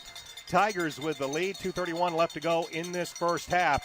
As Connor Christensen will bend under center. He just plunged ahead for a couple of yards to get some breathing room. This time he'll drop and roll to his left. Looking downfield, fires downfield, has a man wide open at the 18-yard line. That's J-Shun Harris. Gabe Laxton's with a little bit of a cushion there, and Harris just simply curled in and made the catch at the 18. Well, that shows the kind of confidence that Coach Wimmer has in his quarterback, because he rolled out, was actually 3-4 yards deep into his end zone to make that throw. It was a one-man route. It's either throw him the ball for the completion like they did, or throw the ball away and take your chances on third down. Now they've got some breathing room. Here is the give. This is Maurice Campbell. Penalty flag comes flying in. Might be a hold against the Tigers. Campbell picked up about 4 yards on the play, and we'll see what the penalty. It is holding against Fishers. Which certainly helps, but it also gives them, they get to run first down over again, and right now we're fighting the clock as much as we're fighting field position. 2:20 remains in this first half. The Orioles right now with 2 costly penalties. One led to the lone touchdown by the Tigers. And with the Orioles marching on the goal line, a fumble gives the ball back to Fishers. They'll have it first and about 18 to go. Drop back, Christensen fires downfield, and he was looking in the direction of John Williams, Andrew Griffin, among others, in coverage. It falls incomplete. It'll be second down. Yeah, I'm a little bit surprised. Coach Wimmer is one of those risk takers. Let's pull out all the stops. They're on the 8-yard line here with 2 minutes to go and a lead for sure right now going into the halftime, and he's throwing the ball here down the middle. So he's got extreme confidence in his skilled players that they can make plays, or if nothing else, not make that big mistake down here with this kind of field position. Christensen will look over a 3-man front as they bring Simeon now into the slot to the near side. Christensen back to pass. Looks, Gets pressure, Oh, and it's a throw ground. away, That's and a the penalty. penalty comes in. Intentional grounding. Outside linebacker Zach Williams, 6 foot 205, came storming through, and he got Christensen. Christensen just tried to get rid of it. Nobody in the area, didn't even get it back to the line of scrimmage. The penalty in the end zone will result in a safety, and the Orioles will get the ball back with 2:06 remaining in this half, now trailing 10-9. Just a tremendous job by the Avon defense. As I mentioned earlier, turnovers and penalties are the things that send coaches, to the early grave. And, here they get the first down. Looks like they're going to run the clock out. And, the penalty puts them back in poor field position. And, again, it's easy to sit up here in the box, but, they're down to 2 minutes. And, that confidence in his offense that they can make a big play also is the thing that hurt them here, and tightens this game up here a little bit with the safety. Plus, Avon's going to get the ball back here now with 2 minutes to go, and because of the fact that they're kicking off from the 20-yard line, hopefully pretty decent field position. Orioles were initially going back deep for a kickoff, but they're now going to have to bring it up as Bradley and Kimbrough will be back around their 35-yard line as Josh Lloyd is on for the free kick after the safety. So a big change of momentum here. Nice punt. Backs Kimbrough, and it's going to hit, and it's going to let into the end zone. And, Coach, I don't know how many times you're going to see a free kick from the 20 end up in a touchback. Well, I did mention earlier about the wind, and, that was a great kick. I'm not sure that's an 80-yard punt on a normal night, but, with the wind effect, pretty impressive. You're right. When you can get an 80-yard punt on a kickoff like that, I mentioned that Avon should have ended up with great field position, and, here they are back on the 20 with 80 yards to go. Orioles still have 2 timeouts in their pocket. We'll see what they elect to do as coming in, and I believe that is Andrew Griffin in the slot near side. Back to passes. Peters takes the snap, fires to the right side, passes in and out of the hands of Cress Kimbrough at around the 30-yard line. Well, Andrew, we already know he's an outstanding DB, but I had him and Brandon and some of these other kids, the 7th graders, and they played catch the whole year. We had fun with those two. So he's an outstanding receiver. He's just an outstanding athlete. He's one of those kids that, as a sophomore, he's come in here, stepped up in games, and plays like a veteran. So I'm not surprised to see them taking advantage of his abilities here a little bit on offense. And Griffin will line up as a wide out to the near side. Hickson Shaw in the eye behind Brandon Peters. Play clock down to 2. The give is to Shaw. Shaw gets some room to the 20, 25 to the 30. Still churning those legs. He's going to be stacked up, and he won't go down. They'll finally blow the whistle at the 37-yard line. A pickup of 17 yards on the play, and the Orioles have a first down. Minute 51 left to go in the first half. 10-9 is our score. Tigers with the lead. Orioles get a safety on an intentional grounding call in the end zone, and now they have the football. The clock moves, a minute 44. Bloom and Griffin to the near side. Andrew Griffin is in the slot. Peters will work out of the gun. Looks over a 4-man front. Waits, takes the snap. Looks, gets pressure from the sides, layers it up. Looking for Kimbrough. Kimbrough doesn't see the football.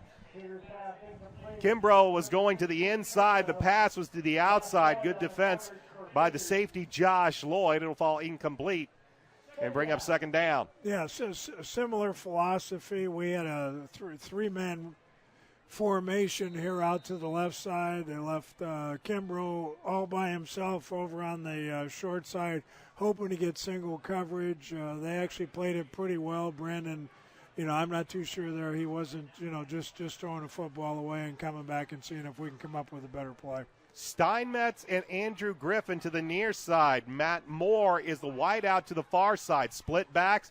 Now they'll bring David Griffith in motion, and it was designed to be a swing pass, but this play goes nowhere as we'll have an illegal procedure call against Avon. Yeah, good call. They're trying to get, that's that little bubble screen. They've got two good blockers out there in Steinmetz and Griffith. They're trying to, it's like an extended sweep play. They're trying to get the ball to Griffith out in the open field behind two pretty good blockers and see if he can make something happen. Penalty backs up the ball to the Oriole 32-yard line. Clock at 1:24 remaining in this first half. Orioles trail 10-9 as Brandon Peters gets the call from the sideline and heads to the huddle. As they break the huddle, Steinmetz to the far side, Andrew Griffin to the near side. I backfield. Now they'll switch the tight end Moore over to the near side. Give is to the tailback Shaw, and he's only going to get a couple of yards, bring up third down, and quickly Coach Wick Wimmer will call a timeout with 1:16 left to go on the clock. 10-9 in favor of the Tigers. We'll take a timeout as well. You're watching Oriole football on Audio Sports Online. Legends Pub and Grill is located at 1100 North State Road 267 in Avon. They're open Monday through Saturday from 11 a.m. to 3 a.m. and on Sunday from noon to midnight. They're Indy's West Side hotspot, having a DJ and dancing on Saturday nights. For more information, check Legends Pub and Grill out on Facebook or call 272-9040.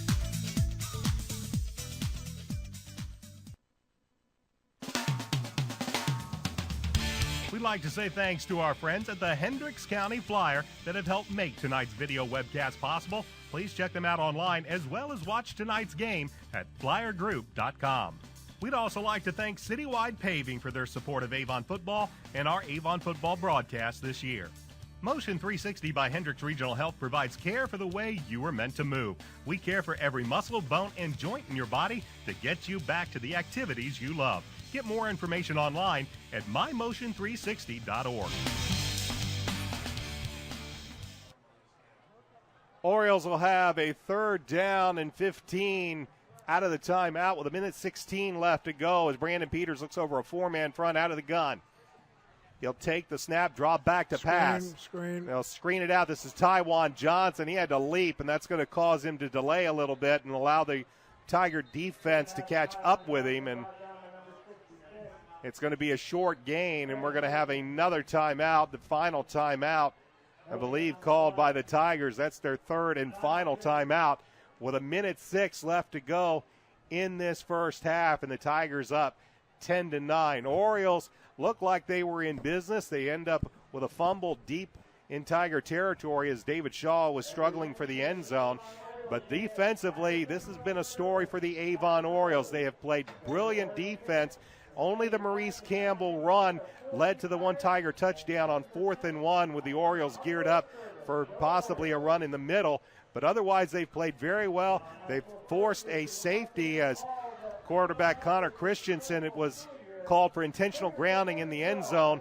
And, Coach, with 1:06 left, it's a 10-9 ball game. Again, they've stepped up. You know, the Avon offense has been pretty similar to Fisher's. They've moved the football at times. We did make the big play on the pass, down there. But, the story of the night tonight has been the defenses for both teams. It'll be Niles Edwards to punt. Jeremy Chin and J-Shun Harris back deep. It's a wobbly short kick. It'll take an Oriole bounce, and it will continue to bounce, and it will be down at about the 30-yard line, and that is where the Tigers will have the ball 1st and 10 with 56 seconds remaining, and the Tigers all out of timeouts in this first half. Yeah, you may see him take a shot here maybe on first down or, that trick play that you work on that you hope they haven't seen or that you haven't run in the last 3 years. Now might be the time to run it, but you don't take the 3 timeouts like Coach Wimmer did to come out here and sit on the football. So I'm guessing they're going to take their shot upfield. The Orioles do have 2 timeouts in their pocket, so if they can get a couple of incompletes, here's a play action. They'll swing it out to Harris on the quick hitter. Harris has some blockers. He will take it up past the 40-yard line, just shy of the 41-yard line, a pickup of just over 10 yards. It'll be 1st and 10, and the clock will stop as they move the chains. And the Tigers, who were originally going to huddle, they need to hurry up and get on the ball. Clock moves. 44 seconds remain in the first half. Christensen takes the snap, fires down the field. Pass incomplete. As coming in is David Griffith, and boy, he simply popped Simeon Foster just as the ball got there. He is, like I said earlier, seemingly everywhere. He just seems to have a knack for knowing what they're running, and when he gets there, he's a big time hitter and sure tackler, and right now he's been the leader for the defense, both physically and emotionally. 2nd and 10 for the Tigers. 3 wideouts in the formation. Clock shows 37.7 seconds remaining. This time Christensen will end at center. Quick 3-step drop. Fires over the middle, looking for Simeon Foster, and we're going to have penalty flag as in coverage for Avon. Matt Thompson. Is Matt Thompson, as Foster just dragging over the middle. Thompson with a hand in there on his jersey as the ball came in there, and they'll call him for the pass interference, 15 yards. And it's a good aggressive play by a linebacker, close call. You don't want to let him take that inside release, and he just happened to get caught. But he's a linebacker. He's supposed to be a physical player. 1st and 10. Ball now in Oriole territory at the 44-yard line. Christensen back to snap. Pressure comes, fires. Pass is complete. Down to the 30, and inside the 30 is the Dave Lepp, one of the tight ends. Andrew Griffin in there on coverage, but it's a big gainer inside the 30 down to the 29. Yeah, well, unfortunately, they're now in field goal range. Even at the high school level, a 45-yarder is not out of range. They've got a little time here. I'm sure they'll try to get it a little bit closer, but all they were really hoping to do here is get close enough to have an attempt to kick a makeable field goal, and right now that's where they are. J-Shun Harris is on the far side of the field. He's matched up with Gabe Laxton. Christensen rolls out, fires over the middle, pass intercepted. Yes! Picking the ball off and stepping in front. Over there on that far side, I believe. It is. David Griffith, I believe, with the interception. Ball is all the way out to the 32, and it's a pretty nice job by the strong safety. As Coach says, he seems to be everywhere, steps in front, makes the interception. My guess is if you took that 32 jersey off, he's got a Superman T-shirt on underneath, because that's certainly the way he's played, especially tonight, but really throughout his entire career. 21 and a half seconds remain. Nice Orioles half. do have 2 timeouts remaining. We'll see what they do. Or right now they're going to line up in an I, and they're simply going to take a knee and head to the locker room with an outstanding defensive effort. David Griffith picks off Connor Christensen as the Tigers were on the move, and we'll go to the locker rooms with the Orioles trailing but playing excellent football. They trail the 11th ranked Fishers Tigers by the score of 10-9. We are going to take a timeout, pay some bills, and then when we come back, Coach Shelbourne and I will review what's happened here in this first half. Take a look at what's happening in the Hoosier Crossroads Conference. Once again, your score at the half, 10-9, in favor of the Tigers.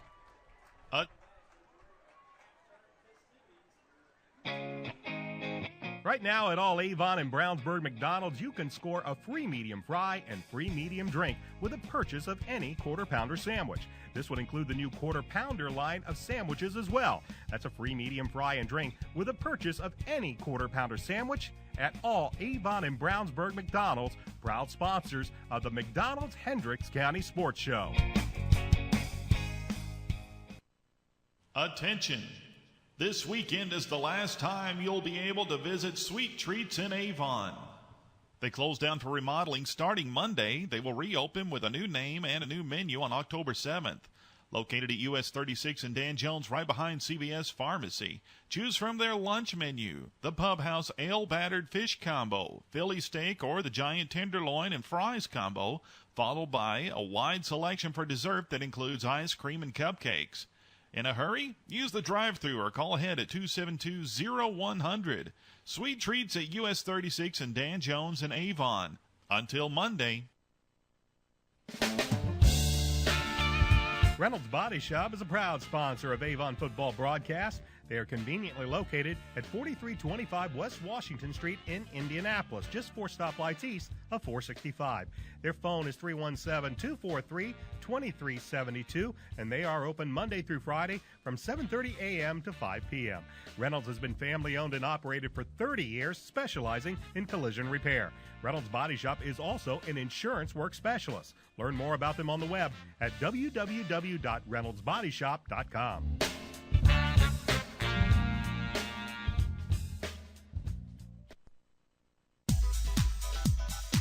Legends Pub and Grill is located at 1100 North State Road 267 in Avon. They're open Monday through Saturday from 11 a.m. to 3 a.m. and on Sunday from noon to midnight. They're Indy's West Side hotspot, having a DJ and dancing on Saturday nights. For more information, check Legends Pub and Grill out on Facebook or call 272-9040.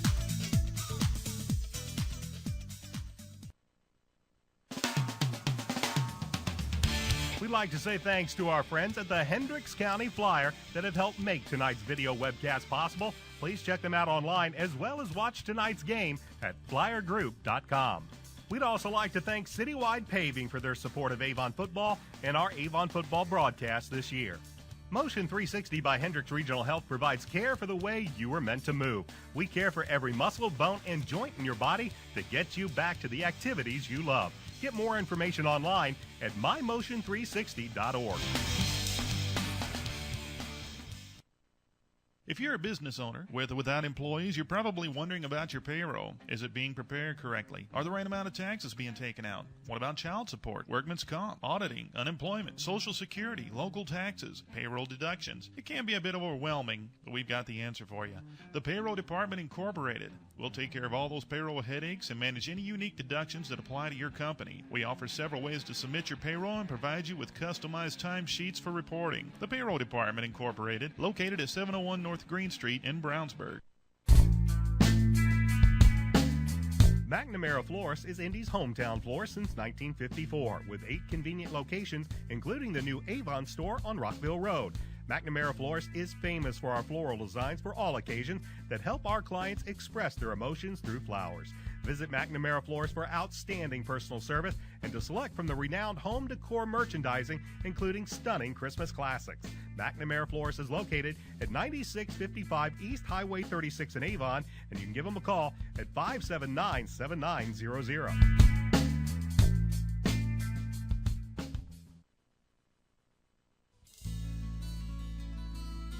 Did you know that Nelson Jewelers in Brownsburg has been serving Hendricks County and the west side of Indianapolis with an extensive selection of finer diamonds and gemstones since 1958? Nelson Jewelers is a family-owned jewelry store specializing in unique jewelry, jewelry repair, appraisals, and watch repair. Nelson Jewelers is conveniently located in downtown Brownsburg, across from the Hendricks County Bank. Visit Nelson Jewelers for all your jewelry needs at 22 East Main Street in Brownsburg and online at www.nelsonjewelers.com. Nelson Jewelers, a little out of the way, very much out of the ordinary.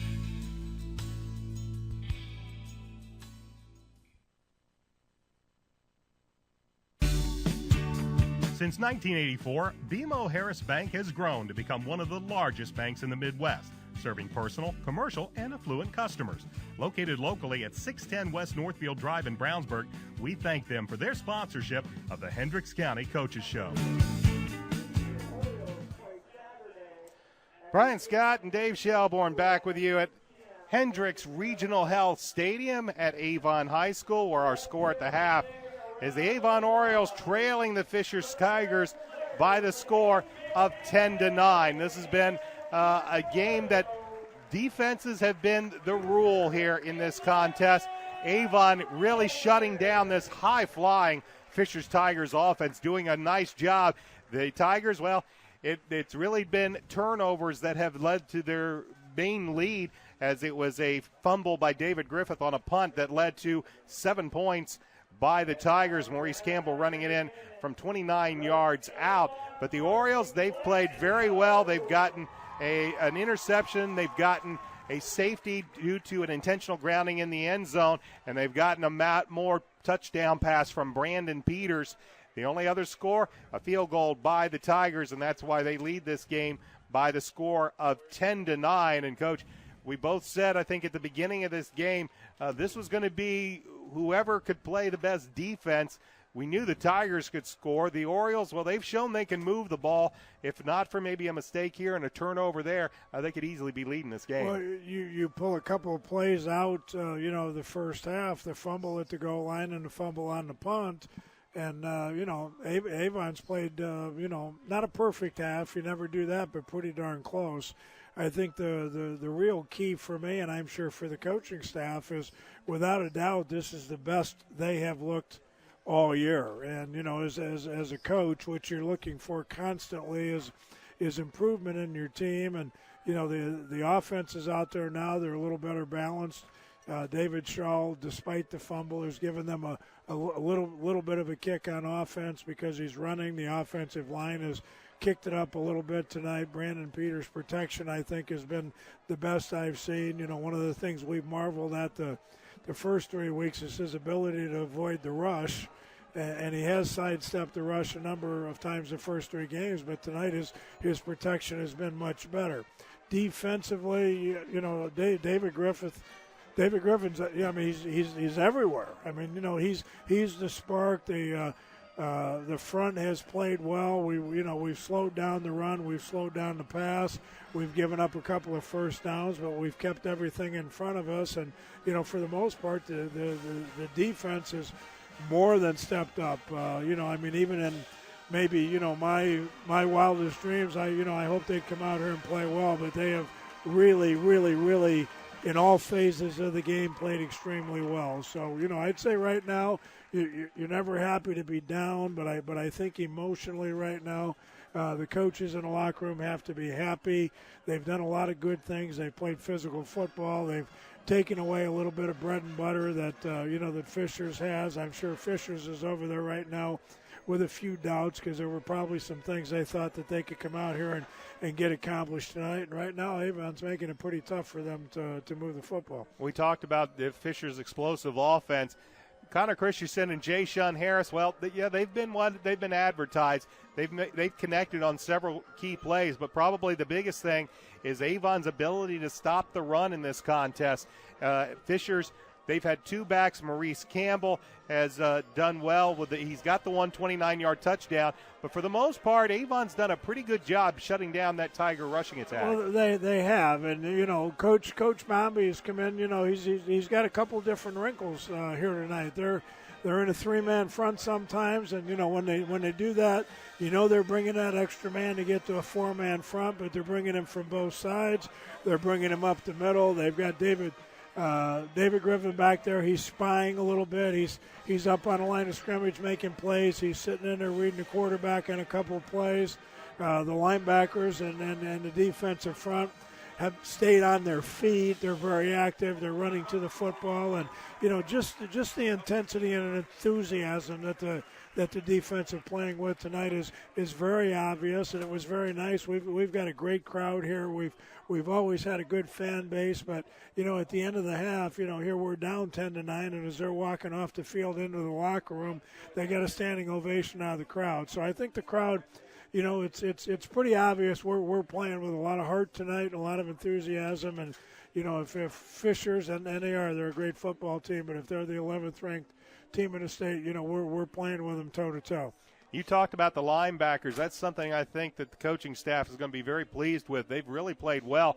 We saw some nice play out of Matt Thompson, T.J. Wilson, Zach Williams. He provided the pressure. Chad Piatek. And Chad Piatek has also been in there. So some excellent play out of the linebacking core for the Avon Orioles. Offensively, they've been able to move the ball sometimes at will. David Shaw, he just continues to chew up ground, and though you don't like to see the fumble on the end zone, you cannot fault the young man's effort as he was trying to stretch that ball across the goal line. Well, he's a hard runner, he's not a shifty runner, but I think he's got a little bit more quickness. I think if you timed him into 40, you'd be surprised, but he just runs hard. The first drive down there, he had the play that we mentioned a couple of times where he was stopped at the line of scrimmage and broke it, and then he had that little spurt and turned it into a nice 30-yarder. And he does provide a spark for the offense when he comes in there because he plays so hard. He kind of raises the level of the other kids to come in there and play hard. And, we continue to see Brandon Peters improve his performance every week, every game, every half. And, he's not a veteran yet, but this is, he's played 3.5 varsity games, and, he just plays with that, composure. You don't see, he'll throw a touchdown pass, some quarterbacks you see him do cartwheels down the field and get all fired up. Brandon takes it in stride, and, if unfortunately maybe things don't go so well, or, he's, maybe something, they stumble a little bit, he just kind of seems to take it in stride, and he has one of those low-key personalities, but I think it's pretty obvious that he's becoming a leader of this offensive group. One of the things I think I've noticed that the coaching staff has done with Brandon this week compared to the first 3 weeks, you really see the Orioles stretching the defense now. They are taking more shots down the field than they have in the first 3 weeks. Well, he's got a big-time arm. I mean, there's never been any doubt about his pure athletic ability and his throwing ability, but I think where the confidence level comes in is Brandon, the more you play at that position, the more you start to see the big picture. That first game, I'm sure he was just in there hoping to take the snap and not make any mistakes, and, now he's out there expecting to make big plays, expecting to make big passes, and I think his game awareness, it's 3rd and 8. We need this many yards. I can see the coverage they're in. The corners are back this far, and you can just see that brain clicking. Even from up here in the box, and he's going from becoming, I guess in my opinion, from being a passer to being a quarterback, and you can just see the leadership and the confidence in his style on the field. This is a big game for the Avon Orioles because there is a log jam in the Hoosier Crossroads Conference. This has really become a conference with really no clear-cut favorite. You've got 6 teams now at the top of the conference at 2-1. Among those, these Fishers Tigers, they are 2-1, along with Hamilton Southeastern, McCutcheon. 2 of the surprises in the Hoosier Crossroads Conference, the Noblesville Millers and the Westfield Shamrocks. The Shamrocks escaped Avon with a 17-15 win 2 weeks ago. We saw what kind of offense the Shamrocks did. The Avon defense very good in that contest. We just got a halftime score also. They said it was 30-0 Westfield over Brownsburg. And it's been a tough year for Coach Brett Comer and those Bulldogs. Of course, that is the game next week right here at Avon. Zionsville at the half was trailing Hamilton Southeastern. The last I saw, 14-3. That is a big game.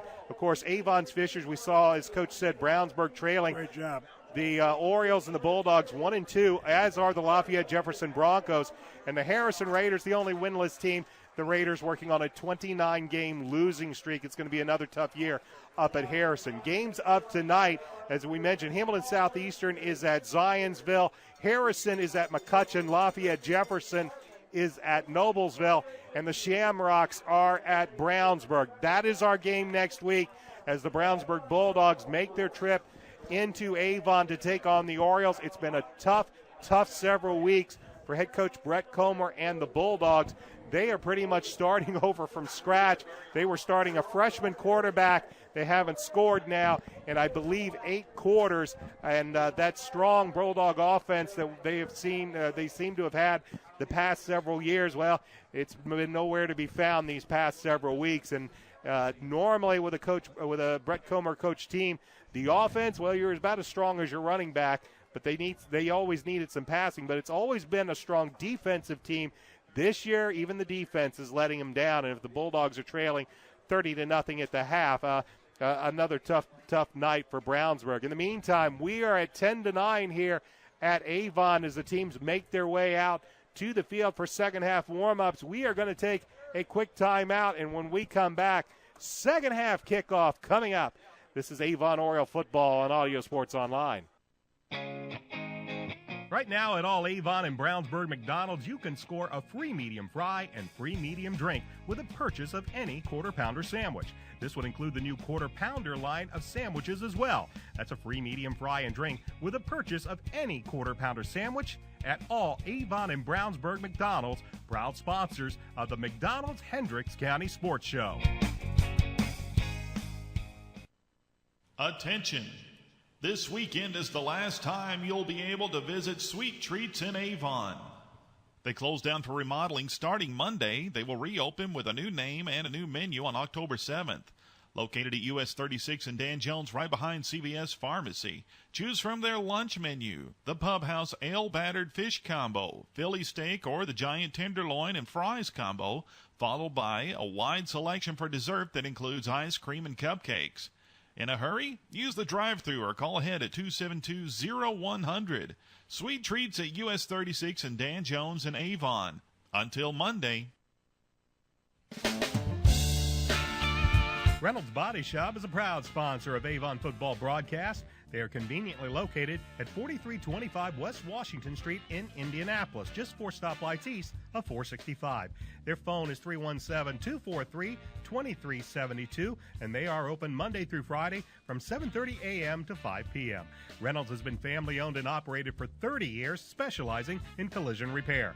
Reynolds Body Shop is also an insurance work specialist. Learn more about them on the web at www.reynoldsbodyshop.com.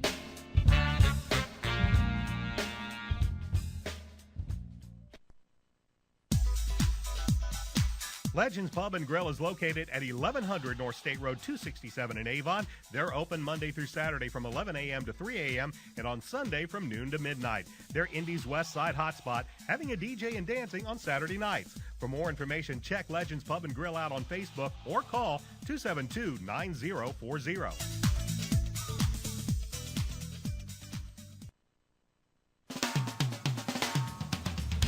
We'd like to say thanks to our friends at the Hendricks County Flyer that have helped make tonight's video webcast possible. Please check them out online as well as watch tonight's game at flyergroup.com. We'd also like to thank Citywide Paving for their support of Avon football and our Avon football broadcast this year.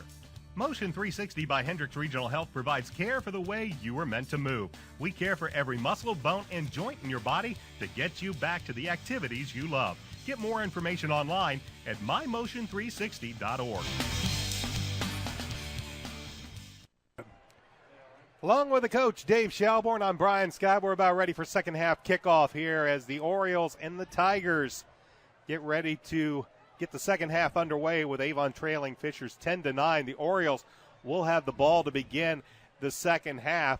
Coach, for the defense, it's probably just keep on keeping on. The offense, just pretty much what we've seen for the first two games. They did, of course, a lot better job last week, but that was against the Harrison team that's not quite on the same level as the Orioles were. It's the ability to complete drives and get scores. It is, but at the same time, if after we hit the big pass and get down there to the 2-yard line, if we don't fumble and we go in at halftime up 14-10, then we're up here praising the offense, as well. So you are correct. We still have to make it happen, but I think we both, after watching 4 games, I still think the offense continues to improve. I like the balance. After I criticized the offensive line the first couple of times we tried to run, I think they picked things up and done a much better job here as well. So looking for an exciting second half. Alex, the hockey end, will put a foot into it. He'll keep it deep where Cress Kimbrough is going to be retreat to the end zone, and the Orioles will start the first drive of the second half from their own 20-yard line, trailing by a single point at 10-9. Actually, I think, again, that was a nice kickoff, but, I'm looking at the flags on the other side, and, we both have our long sleeves on here probably for the first time this year. So, it's finally football weather. It's not cold, but it's cooler. There's a nice, little breeze out here, and it's, that football atmosphere again. And after a couple of practices at 95, it's got to be a much more energized group of players out there as Brandon Peters will play action pass on the first pass. He'll roll to the right. Has Cress Kimbrough at the 40, to the 50, to the 45, 40, 30, 20. He will go all the way. An 80-yard touchdown pass on the opening play of the second half, and the Orioles take the lead. Well-designed play, a little bootleg play. He had the fullback wide open in the field as well. But again, I think that's where that maturity level is coming here for Brandon. He took a picture, he took a mental picture of the entire field and saw Cress wide open down the field. You always want to, take the big one if you can get it. Chris has that foot speed, just outran them. And, great play action play again. Great play action call by Coach Moore upstairs. And, what a great way to start the half. Niles Edwards on for the point after. Good snap, good hold, a side-winding kick, but it makes it through. And with only 13 seconds elapsed in this second half, the Orioles lead the Fishers Tigers by the score of 16-10, and that's a pretty big exclamation point to start the second half. Kimbrough from Peters, and it was just a fly route just down the side, and it's something that the Orioles have done several times. Right now, it looks like Kimbrough does have the speed to get behind the cornerbacks, and it's just too late for the safeties to come over and help. Well, the play-action pass certainly helped protection, but, Brandon Peters, the quarterback, had no one anywhere near him. He hit Kimbrough in stride, so he didn't have to slow down. He was behind the defender when he made the catch, and when you hit him while he's running full speed, there's no way anybody's going to catch him. So great start, enthusiasm, momentum all in our favor right now. If the defense can come out here and continue to play the way they're playing, we might be able to open things up here a little bit. Edwards with a kick. It'll be fielded at the 19-yard line up to the 25 to the 30, and that's about where it's going to stop right there as they umpile. And coming up off the bottom of that pile is Maurice Campbell. And the Tigers find themselves trailing now after going into the halftime with a lead by a point. 13 seconds later, they trail by 6 as they'll start this drive, 1st and 10 from their own 31-yard line. Yeah, Coach Wimmer's a gambler. He's been a bud for a long time. He's not going to sit on things here. He's not going to be stupid, but, they're going to come out here and open things up. Connor Christensen, 3-step drop, fires over the left side, in and out of the hands and intercepted. Picked off over on the far sideline. He was looking for the wide out on that side, and coming away with it was, I believe, Andrew Griffin. Just kind of popped in and out of the hands. Went through one Oriole defender, and I believe Griffin just had a look what I've got here, and he picks off the ball, and the Orioles get another interception of Connor Christensen, and they'll have this ball 1st and 10 at the Tiger 38. Well, that's where those receiver skills come in handy, because that was a deflected ball, and he defended it well and made the interception, and Avon's got a chance here to open this game up. 1st and 10 in excellent field position for Peters in the offense at the Tiger 38 out of the gun. Here's a double reverse. They give it to Steinmetz. Steinmetz is going to be slipped down. Looked like he was going to look downfield. Sam Bloom was wide open. This was going to be a reverse and ending up with Steinmetz possibly on the option pass, but Steinmetz slipped at about the 43-yard line. It's going to be a loss of about 7 or 8. I like the call. I mean, that's a great time. You got them down. We've run the reverse last week. We came out this week, ran the reverse, and had Brandon keep it. Richie Steinmetz is, obviously he's got a great arm and, tried to set it up. And if nothing else, you're putting a little doubt in their defense. Peters will work out of the gun, flanked by Hicks and Shaw. 4-man front. Tigers show blitz, but they back out of it. Here's a give to Shaw around the right side, and he is still running. He's finally going to be run out of bounds at about the 40-yard line after a pickup of about 4 yards on the play. And that's going to bring up 3rd and long for the Orioles.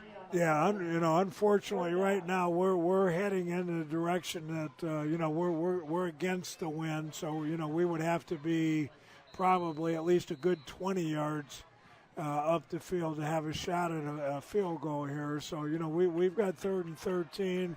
Probably going to take 2 downs here to see if we can pick up the 1st down. Crest Kimbrough is lined up to the near side with Sam Bloom in the slot. Peters flanked, fakes the handoff, rolls out to his left.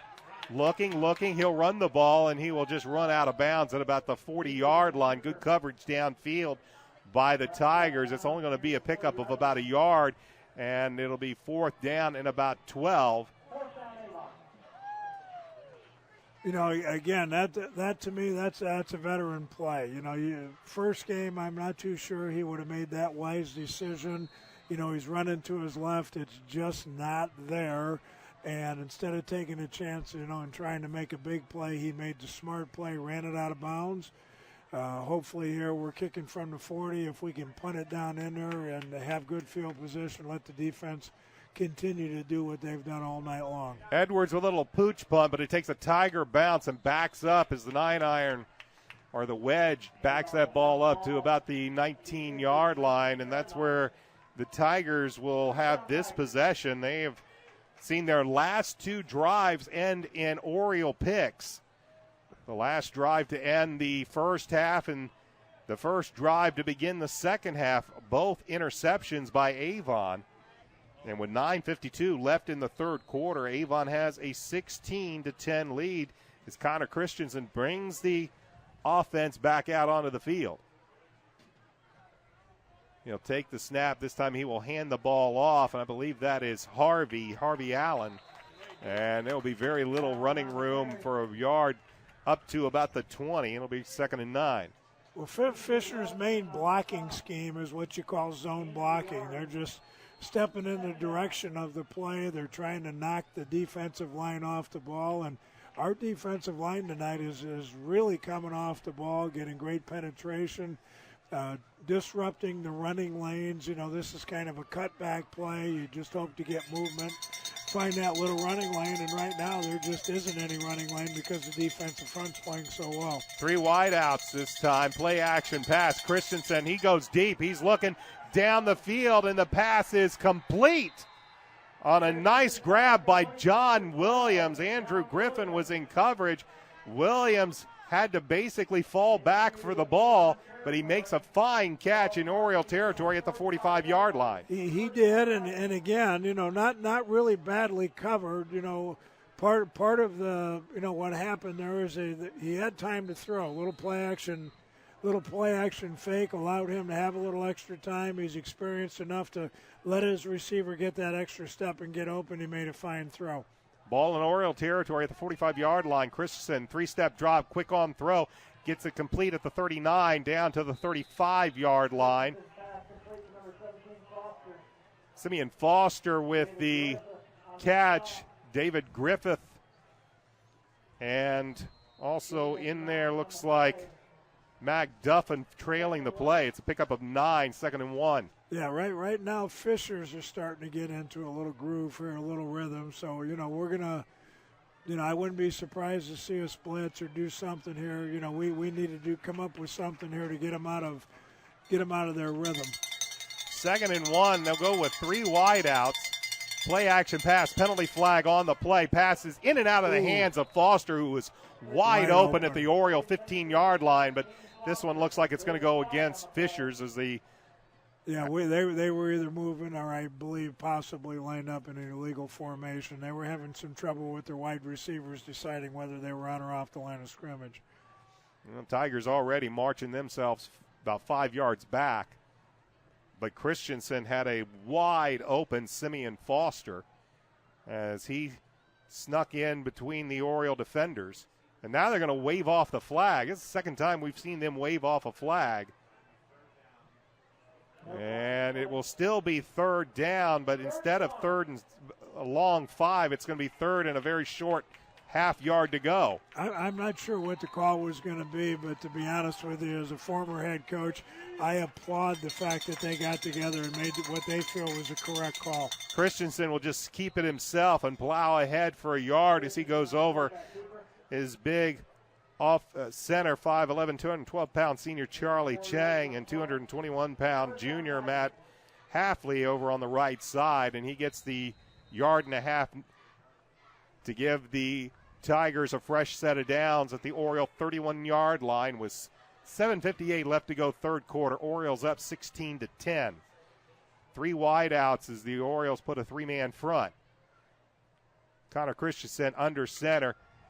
Here's the give to Matt Harvey. Looks for some room around the right side. He's going to have a run down inside the 20-yard line as Andrew Griffin, Matt Thompson, and others finally ride him out of bounds, but it's going to be a pickup of about 13 yards and another first down for the Tigers. Yeah, well, that's that little zone play that I've mentioned before, and that time Fisher's offensive line created the openings. He did a nice job. You kind of run that play a little three-quarter speed until you see that gap and that opening, and when he saw it, he hit it good for a 13-yard gain. Christensen under center. Quick drop, fires out. Pass is complete, and there's David Griffith once again. Just as soon as Simeon Foster got his hands on the football, David Griffith had him wrapped up.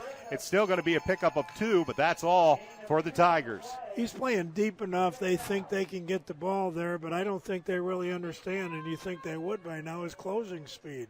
When you line up, he's far enough off the ball that, it is a smart move to try to get the ball to that receiver and let him run in the open field, but David just closed that gap in too big a hurry. 2nd and 8 from the Oriole 15-yard line as Foster and Harris line up to the near side of the field.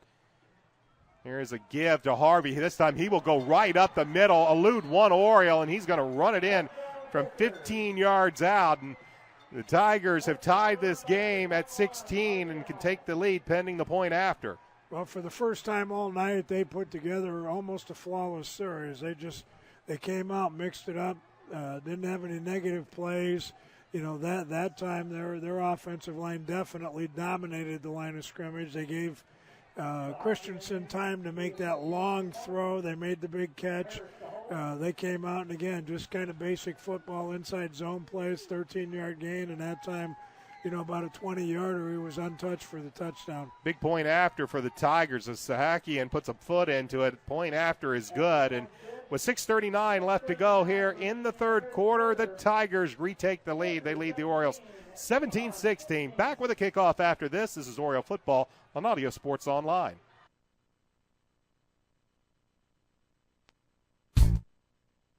If you're a business owner, with or without employees, you're probably wondering about your payroll. Is it being prepared correctly? Are the right amount of taxes being taken out? What about child support, workman's comp, auditing, unemployment, Social Security, local taxes, payroll deductions? It can be a bit overwhelming, but we've got the answer for you.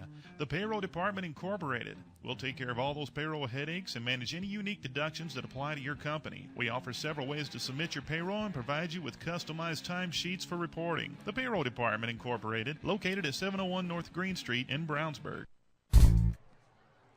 Harvey Allen caps off a 7-play, 81-yard drive that takes 3 minutes and 20 seconds. Allen runs from 15 yards out. Sahakian point after is good. That becomes critical as the Tigers retake the lead by the score 17-16. 6:39 left to go in the third quarter. Alongside the Indiana Football Hall of Famer Dave Shelbourne, I'm Brian Scott, and Coach. Avon Athletic Director Brad Holsinger said he gets $1 for every time you mention that your granddaughter's in town.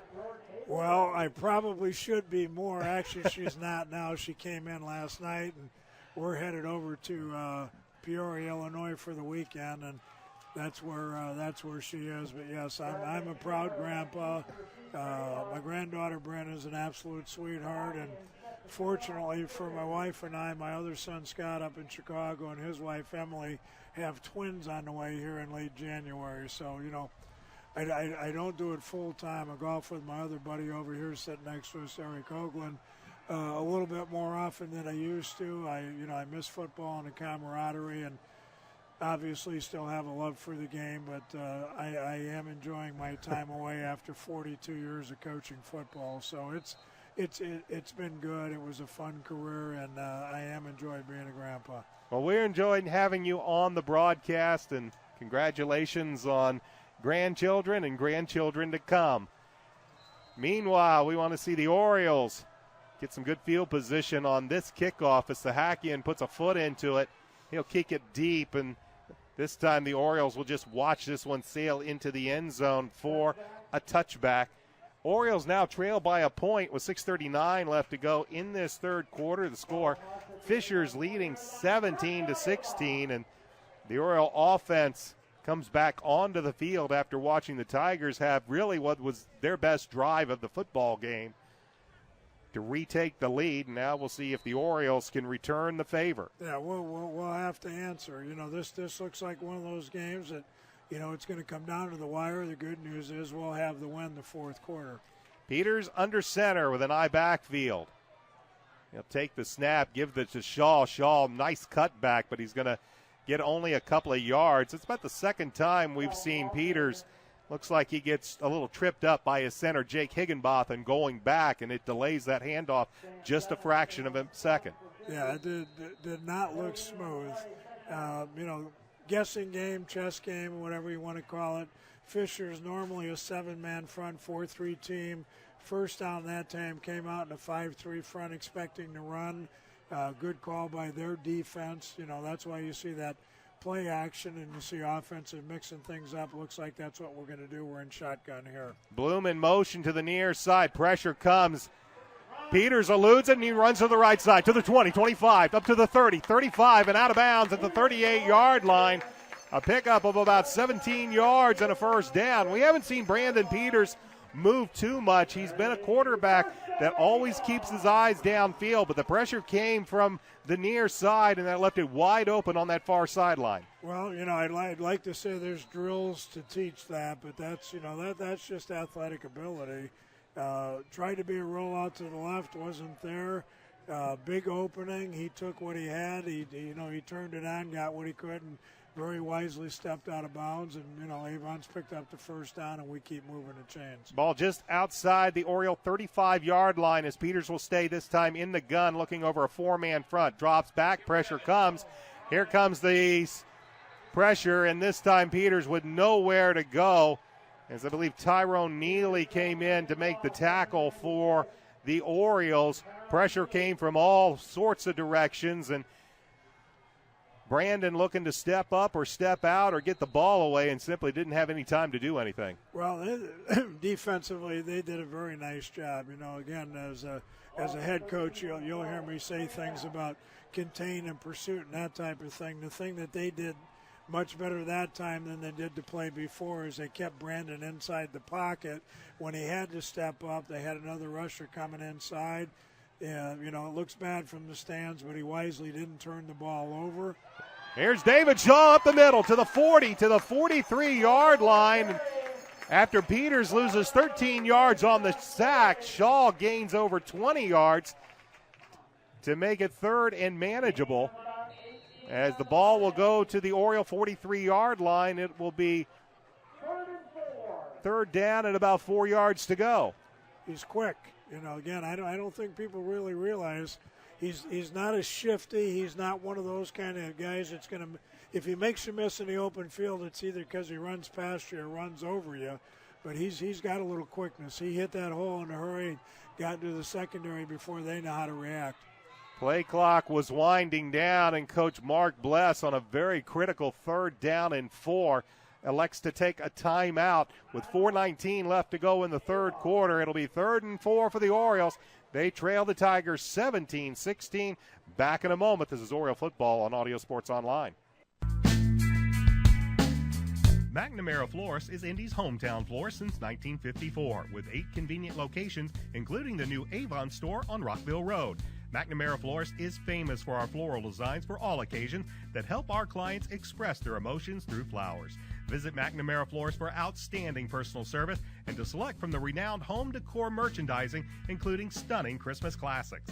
McNamara Florist is located at 9655 East Highway 36 in Avon, and you can give them a call at 579-7900.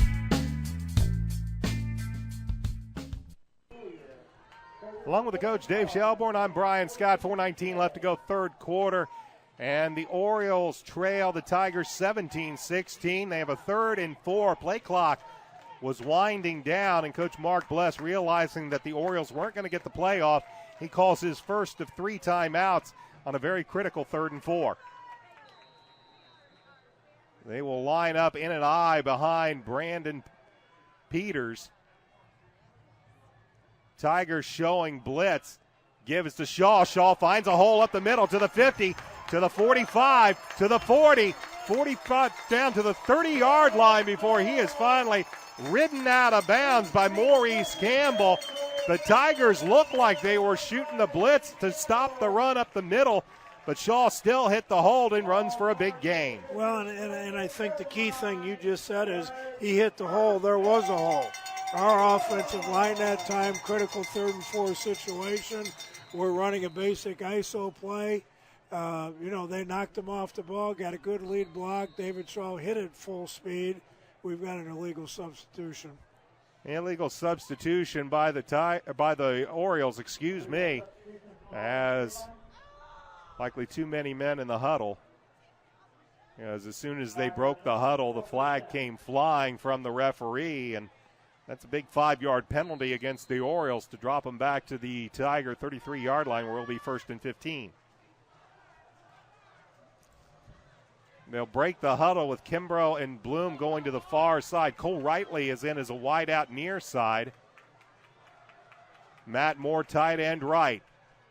4-man front for the Tigers as Peters drops back to pass. He'll swing it out. Here is Moore to the 35, and he is not going to get. Ball is loose, but it'll be knocked out of bounds as the defender came in, popped that ball out of Matt Moore's hands, but fortunately for the Orioles, it flies out of bounds. Unfortunately for Avon, it's a loss of about a yard or 2 on the play. Yeah, Matt is a nice receiver, great hand, sophomore, coming in here and starting. Really got into football late. Played middle school basketball. I think his basketball buddies talked him into football, and he's made the change. He's an outstanding football player. 2nd and 17 for Avon from the Tiger 35-yard line. 4:01 remains in the 3rd quarter.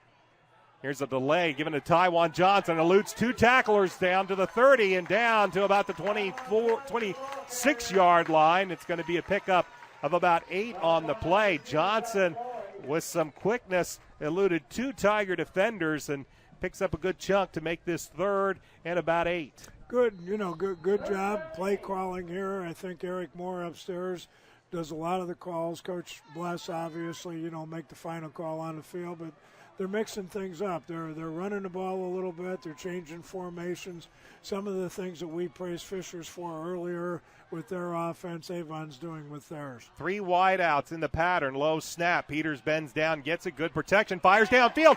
Wide open at the 10, down to the 8 is Matt Moore with the big play. No, Sam Bloom, with the catch. Down to about the 6-7 yard line. It'll be 1st and goal for Avon. Yeah, he was open. I don't know if I'd say wide open, but he was open, and again, I'm a former quarterback, so I'm always going to praise the quarterbacks, but he found the opening in the zone. Brandon Peters put the ball right on the money, and, we're down here knocking on the door. Sam Bloom with another big catch as the Orioles have it 1st and goal. Ball spotted at the Tigers' 7-yard line. It'll be an eye backfield, offset eye to the left. Hicks and Shaw. David Shaw with the ball as he will run to the left. He will finally be popped by Maurice Campbell after a pickup of a couple of yards. It'll go down to the Tiger 5 where it'll be 2nd and goal. It just runs hard. That very easily could have been a minus play, and, he carried his tacklers a little bit there, hung onto the football, and, we're still down here, 2nd down on about the 5.5-yard line. Sam Bloom, the lone wide receiver out to the left. High backfield behind Brandon Peters. Matt Moore is in a wing back at the right. The give is to Shaw. He'll go right up the middle. He'll plow ahead for just a couple of yards, and that's all. Matter of fact, they'll only give him about a yard down to the 4, where it'll be 3rd and goal. Been a long drive, 11-play drive so far, and the Orioles would love to punch it in, and they're 4 yards away from pay dirt. Yeah, I'm kind of looking to see if they get Brandon out on the corner or get something out here to the outside, maybe give him a little run-pass option. Bloom to the far side. That's Cress Kimbrough to the near side, offset eye to the right. Peters under the gun, fakes the handoff, looks, fires over the middle, looking for Moore in the end zone. Touchdown, Orioles! A beautiful touch pass from Brandon Peters to Matt Moore. Moore holds on to the football, and the Orioles retake the lead. Just a little beautiful floater over the defense. Moore in the back of the end zone went to the ground. The official in the back, on the back line, wanted to make sure he came up with it. Well, he was a receiver off the backside. They faked a power running play to the right side of the line.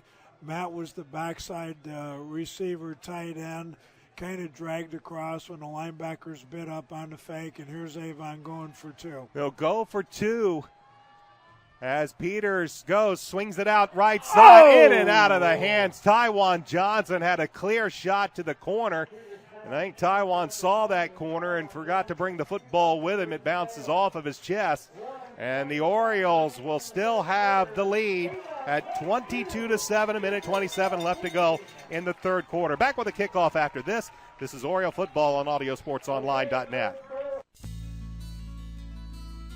Did you know that Nelson Jewelers in Brownsburg has been serving Hendricks County and the west side of Indianapolis with an extensive selection of finer diamonds and gemstones since 1958? Nelson Jewelers is a family-owned jewelry store specializing in unique jewelry, jewelry repair, appraisals, and watch repair. Nelson Jewelers is conveniently located in downtown Brownsburg, across from the Hendricks County Bank. Visit Nelson Jewelers for all your jewelry needs at 22 East Main Street in Brownsburg and online at www.nelsonjewelers.com. Nelson Jewelers, a little out of the way, very much out of the ordinary.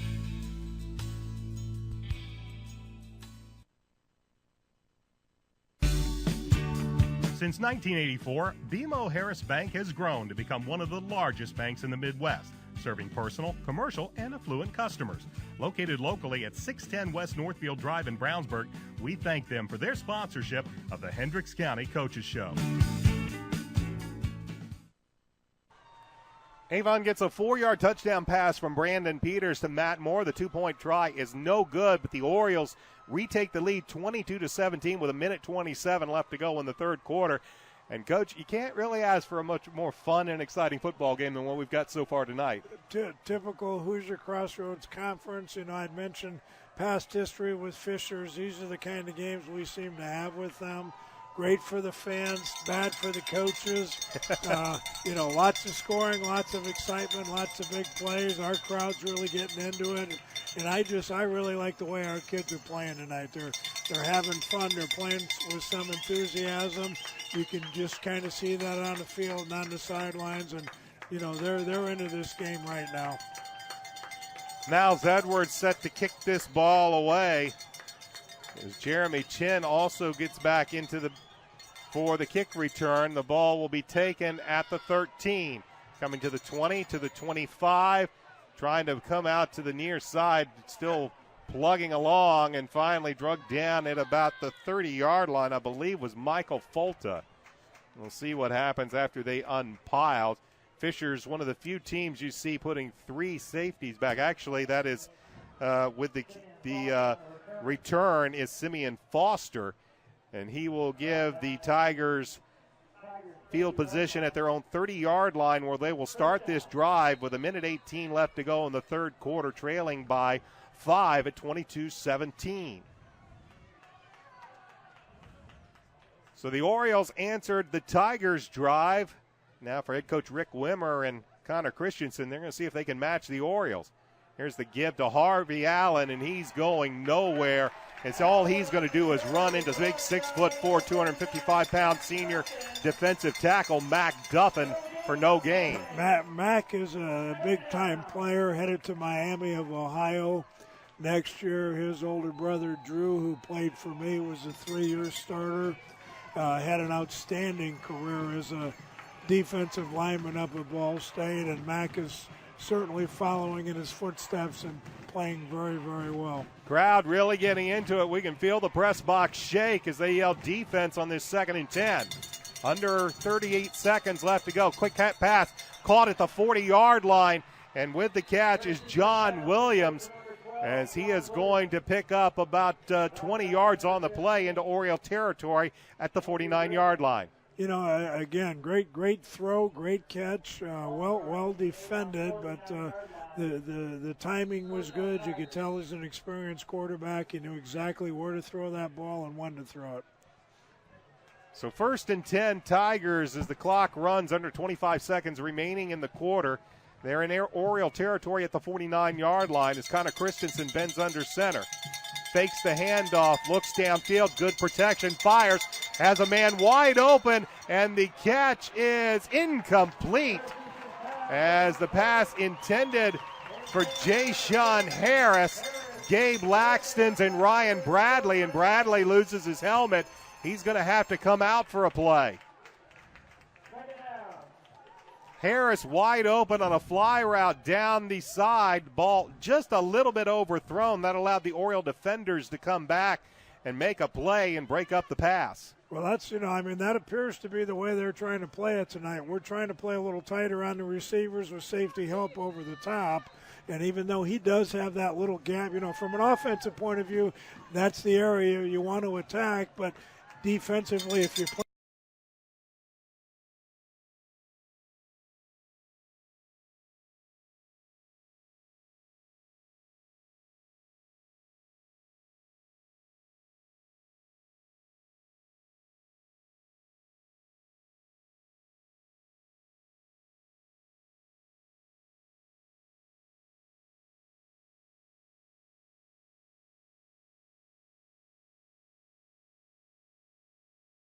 This is Oriole Football on Audio Sports Online.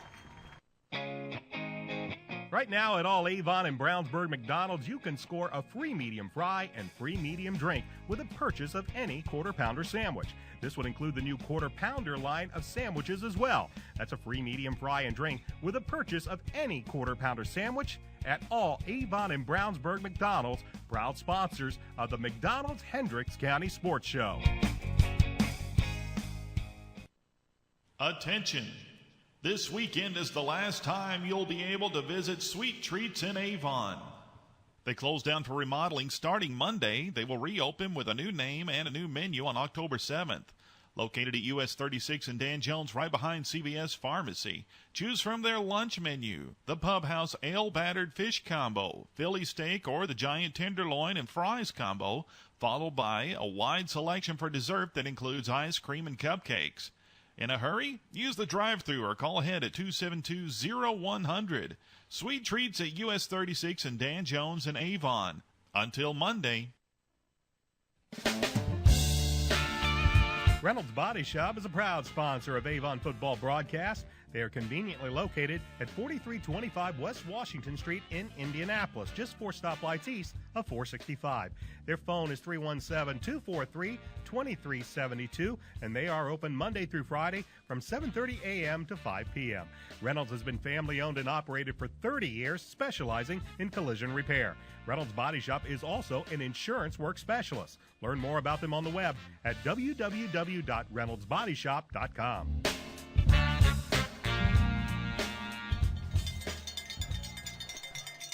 Back at Hendricks Regional Health Stadium here at Avon High School, along with the Indiana Football Hall of Famer Dave Shelbourne.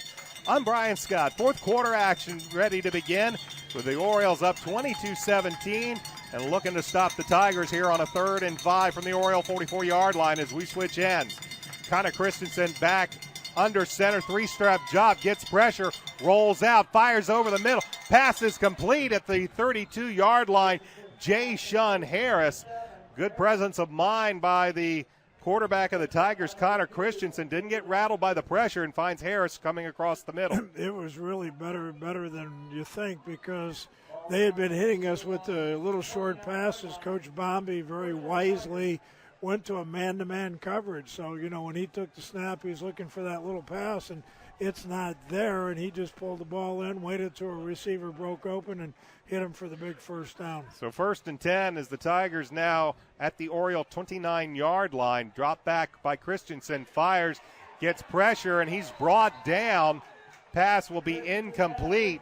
Pressure by Chad Piatek, but he loses a helmet. He'll have to come to the sideline, but good pressure by the young linebacker.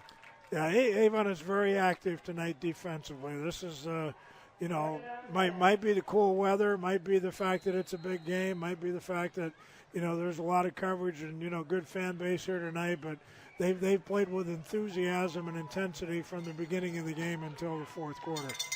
Harris will go to the far side along with Simeon Foster on this 2nd down and 10.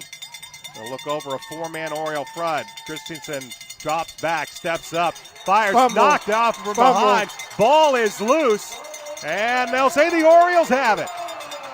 It was knocked out from behind. Looked like Skaggs, 85. Was that the number you saw?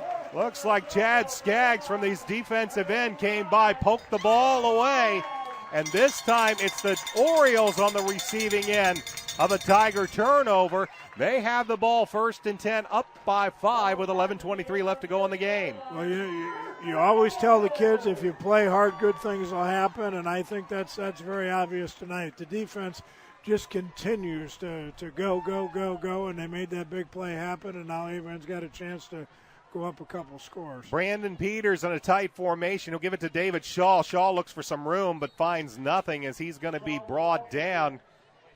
Tackle made over there on the side. Josh Schenkel, the weak side linebacker, among others, in there for it's a loss of 2 on the play, 2nd down and 12. And the good news I mentioned earlier, we have the wind advantage now. So, if we end up in a field position game, we'll be punting with the wind. They will be throwing into the wind. If, it's a field goal opportunity, they'll have to be kicking into the wind. On this 2nd down and 12, Sam Bloom to the near side, Crest Kimbrough far side, offset eye to the right as Peters bends under center. They give it to Shaw. Shaw looks for some room to the near side. Not going to find a whole lot before Jeremy Chin brings him down after a gain of about 4. That'll set up 3rd down and 8.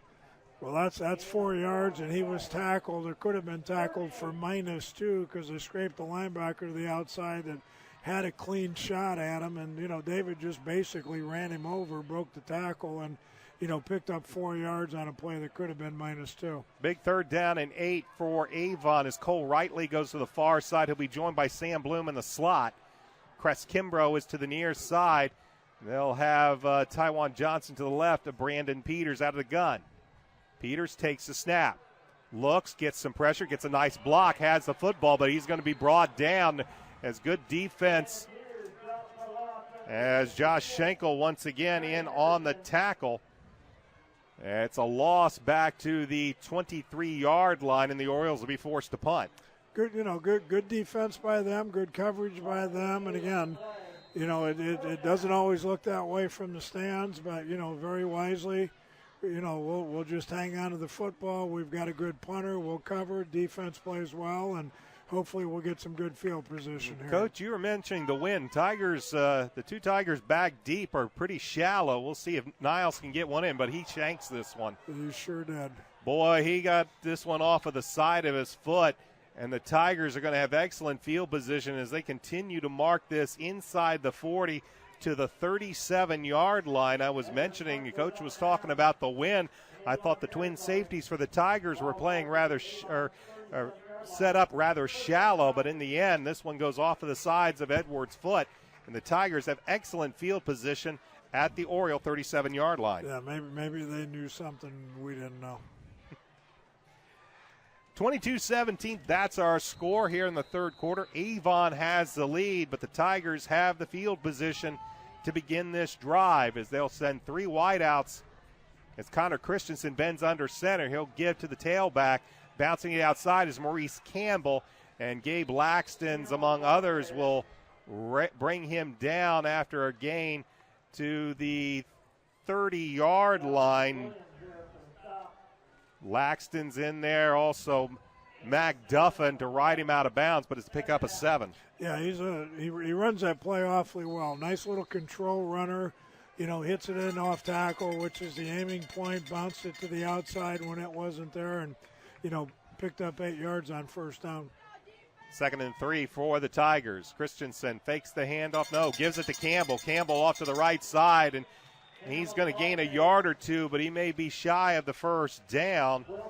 Matt Thompson and T.J. Wilson in on the tackle for the Orioles. Will be 3rd and 1. Yeah, we're lucky we held them to that. I kind of watched the offensive line on that play, and their surge on the right side, they really came off the ball and knocked us off the ball, and I was afraid it was going to be for a much bigger gain than that, but the pursuit of the linebackers in secondary kept it to a minimum gain. officials bring the referee over to make sure that the chains don't need to come out, and he says, nope, third down and short. As the Tigers head to the line of scrimmage. 8:38 left to go in the ball game. 22-17 in favor of Avon. Christensen looks over.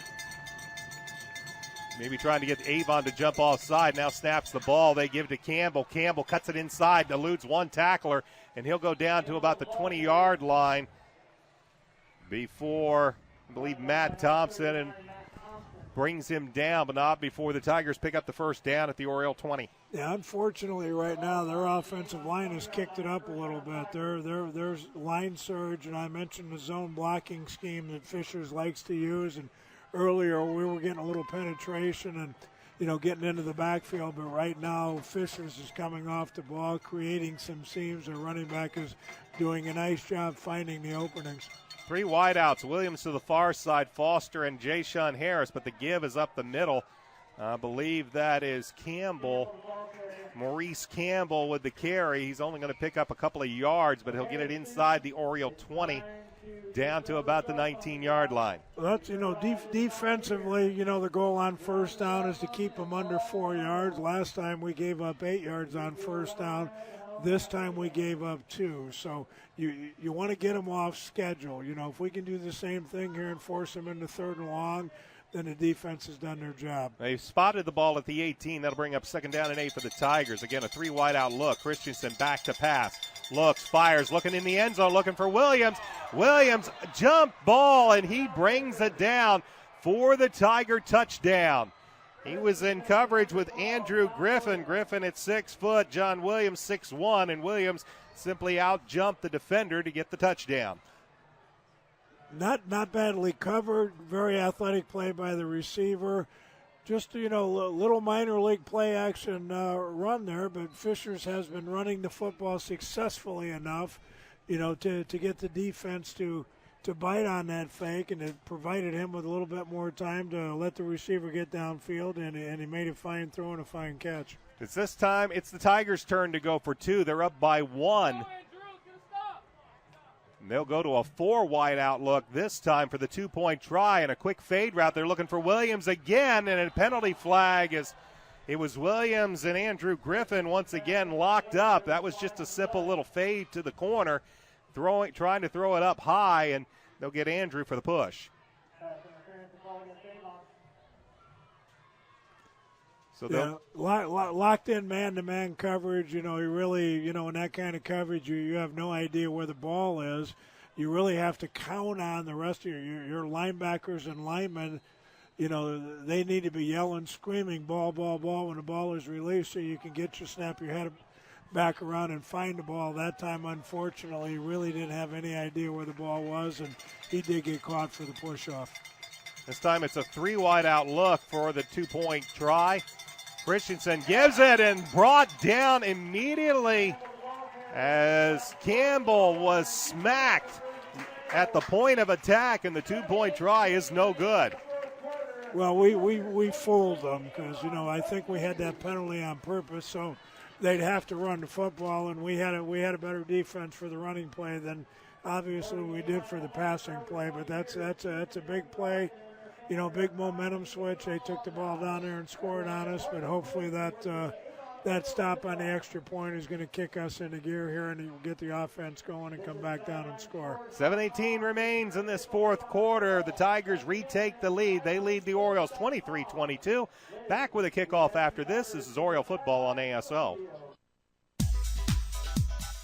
Legends Pub and Grill is located at 1100 North State Road 267 in Avon. They're open Monday through Saturday from 11 a.m. to 3 a.m. and on Sunday from noon to midnight. They're Indy's West Side hotspot, having a DJ and dancing on Saturday nights. For more information, check Legends Pub and Grill out on Facebook or call 272-9040.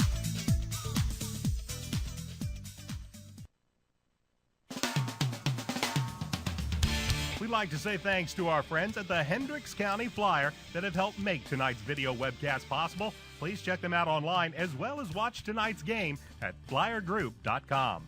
We'd also like to thank Citywide Paving for their support of Avon football and our Avon football broadcast this year.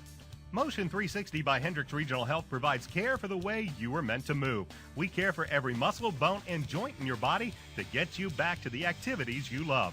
Get more information online at mymotion360.org. The Tigers retake the lead with 7:18 remaining in this football game on a 6-play, 63-yard drive in a minute 58 seconds, an 18-yard touchdown pass from Connor Christensen to John Williams. The two-point conversion was no good, and the Orioles are getting ready to get the kickoff, trailing by a point with plenty of time left in this football game. Back deep, Cress Kimbrough and Ryan Bradley for Avon as we wait for the TV timeout to come to a close here. Again, a beautiful night for football here in central Indiana. As a cool night, a bit of a breeze that's to the Orioles' backs. And they await the kickoff from Alex Sahakian. Ball is up in the air. This is going to be taken on the run at the 15 by Cress Kimbrough. Looks for some room around the 20. Tries to cut it up and finally will be taken down at about the 25-yard line. And that's where Avon will have this drive 1st and 10 with 7:12 remaining in this football game, trailing by a point. Yeah, now he kicked how many kickoffs in the end zone when he was heading in the other direction, and that one made it down to the 15. So I hope that wind is a positive factor for Avon here in the next 7 minutes. It is directly to the Orioles' back. No crosswind. This wind is right at the Orioles' back, probably at around 10 to 15 miles an hour. Offset eye to the right as Peters bends under center. Tight end right, strong side to the formation. Play action pass. Peters back to pass, looking deep. Has Cress Kimbrough, and it's just beyond the fingertips of Cress Kimbrough. Sam Bloom was about 10 yards in front of Kimbrough, but the ball was long, and it goes incomplete for 2nd and 10. You know, nice throw, not bad coverage, good play action fake. Aired it out there, tried to give him a chance to make the big play. And again, if nothing else, it should loosen things up, send a message. I like the call. I think play action's the best play in football. 2nd and 10. 7:06 remains as the Orioles shift. They'll bring Moore, the tight end, over to the right. Here's the give to Shaw, looking for some room. Eludes one tackle, and he'll gain about 6 on the play up to the 31-yard line to make it 3rd and 4. They brought Moore strong side to the near side, and that's where they brought Shaw. Tried to overpower that right side, and David Shaw will pick up 6 good yards, but it will bring up 3rd down and 4. Yeah, I actually ended up in an unbalanced look. They had an extra blocker over there, and that's something Avon has done a lot this year. That's something they've done more in the past, and really Fishers didn't make the adjustment, so they got the defense they wanted. 3 wide outs. It's Bloom and Rightly to the far side. Kimbrough to the near side. Quick pass. They get Kimbrough at the 35. He's immediately hit, and this is all going to be about the spot. It looks like he'll have enough. Kimbrough went a half foot beyond the yard to gain marker, and indeed he'll get the 1st down. Yeah. Nice route, perfect throw, right on the money, big catch. You know, and again, he obviously knew exactly what he needed, and he got it. We keep the drive alive. 1st and 10, Avon at their own 35-yard line. Clock moving, 6:10 left to go in this 4th quarter. Avon trails 23-22. This time flanked by Shaw and Hicks. Peters works out of the gun.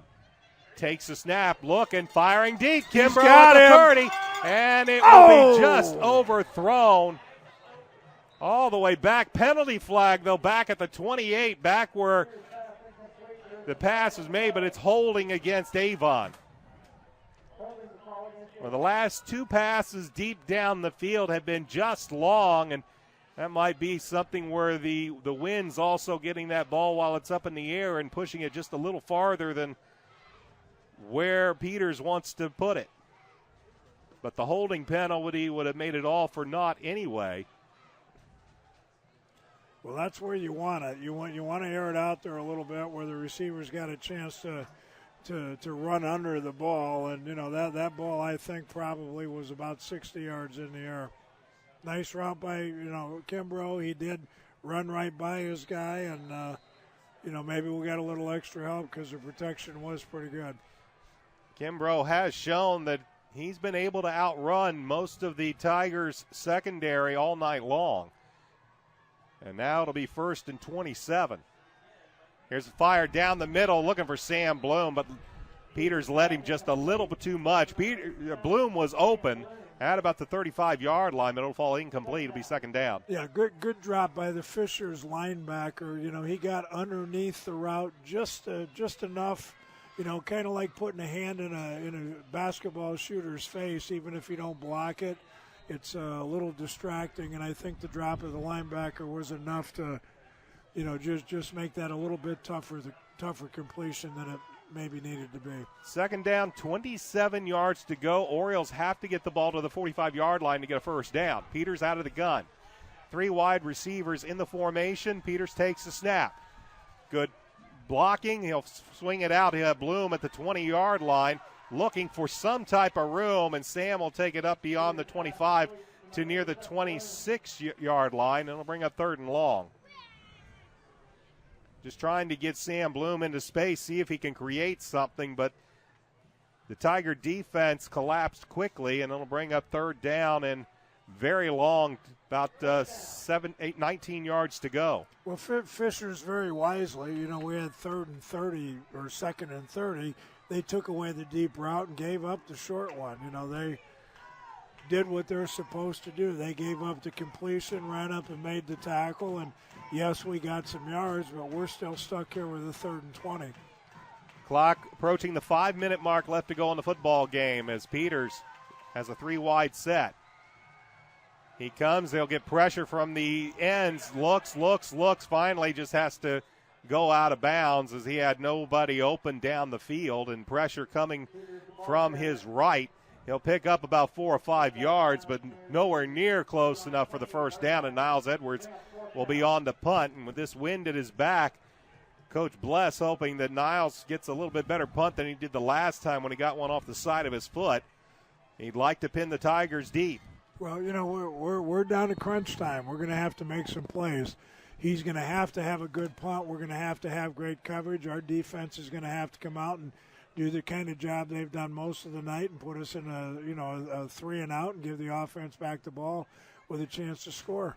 Edwards this time gets off a doozy, and retreating and taking it back at the 32-yard line is J-Shun Harris as he calls for the fair catch. There's 4:45 remaining in this 4th quarter. The Avon Orioles trail 23-22, and the Tigers will have it 1st and 10 at their own 33-yard line. And now's going to be the time that the Oriole defense, which has played pretty well all night long, they're going to need to come up and hopefully get the Tigers 3 and out on this drive. Well, a turnover, a mistake, a penalty. Right now we need to make something happen. We can't let them get back in a rhythm. Christensen, though, will work out of the gun. And on the option, he pitches out to Harvey Allen. Allen goes to the right side, but a penalty flag dropped at about the 35-yard line. First time we've seen the option out of the Tigers tonight. It is. Good call. Good time to run that play. But this penalty looks like it's going to push Fisher's back. And it's a holding penalty against the Tigers. And as Coach mentioned, you look for anything now this late in the game with the Orioles trailing by 1. Tigers get a nice option play. They pick up some positive yards, but it's going to be called back on the penalty. Well, Coach Bombi, right now couldn't be more excited. And Coach Wimmer's over there now. He's got to make a decision. Does he take some chances here, put the ball up, try to get the 1st down? Is he going to be a little bit conservative here and sit on the ball and punt the ball and hope his defense, can play it out? They're ahead by 1, but they don't want to turn the ball over in this field position. It's 1st and 18 on the 25. Here's the give over to the right side. I believe that's Harvey Allen with the ball. He's going to pick up a few yards, maybe about 4. As they'll move it up to the 29-yard line. It is a pickup of 4 to bring up 2nd down as the clock continues to march down. 4:20 left to go in this 4th quarter. Orioles trail by a single point at 23-22. You know, Fisher's defense has played well also, so if they go 3 and out and punt the ball, you know, I'm sure Coach Wimmer is confident that his defense can, you know, prevent Avon from coming down here and scoring also. Connor Christensen will bend under center, drop back to pass. Looks over here, has a man open, but misses him. And one of the few times we've seen Christensen miss a wide open receiver is Simeon Foster out here on the near side. Didn't have an Oriole within 5-10 yards of him, but they simply couldn't hook up, and it'll bring up 3rd and long. Well, and the other thing it does, and this is again where you head coach, you have to make that decision, it stops the clock. You know, if they ran the ball 3 times, they would have run more time off the clock. Now with the incompletion, it stops the clock, and that's, you know, if we can hold them here, that's a tremendous advantage for the Avon offense. 3rd and 14, clock stopped at 3:56 left to go in the 4th. Connor Christensen with a drop back, gets protection, gets pressure from behind, pass incomplete, almost picked off. Gabe Laxton coming over the back of J-Shun Harris. The Tigers sideline looking for the pass interference. Officials say that Gabe Laxton's timed that perfectly, and it'll be 4th down, and the Tigers will be forced to punt. Well, you know, again, the penalties are, you know, really worked in our favor and really worked against theirs. We're getting the ball back here, hopefully with decent. High snap, but getting it down is Lloyd. He'll punt this one away. Calling for the fair catch is David Griffith. He will take it at the 46-yard line. The Orioles with excellent field position, plenty of time and 2 timeouts. 3:42 left to go in this 4th quarter. We'll be back after this. This is Oriole football on Audio Sports Online.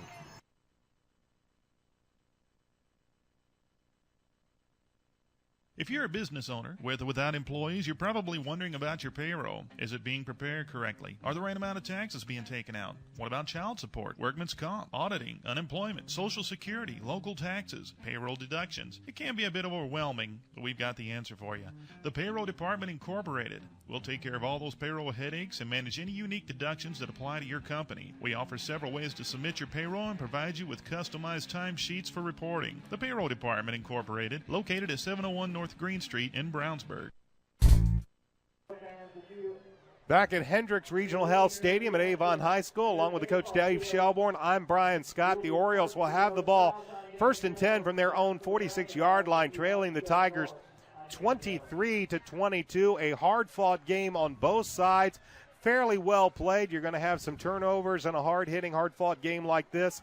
But both teams have played very well, especially the defenses. And now it's time for the Oriole offense to see if they can mount one more drive and retake the lead here in this final 3 minutes and 42 seconds. Well, we have excellent field position here, and the time factor right now isn't a panic situation. So, you know, you can kind of run what you want to run, at least in at this time. You know, the other advantage is, you know, the fact that, you know, our kicker's got a strong leg. We're 1 point down. You know, we need to, if nothing else, get ourselves into field position here and try to run the clock down, you know, while we're doing that. Sam Blim to the near side, Crest Kimbrough to the far side. Hicks and Shaw flank Peters out of the gun, looking over a 4-man front. They'll bring Kimbrough into motion to the near side.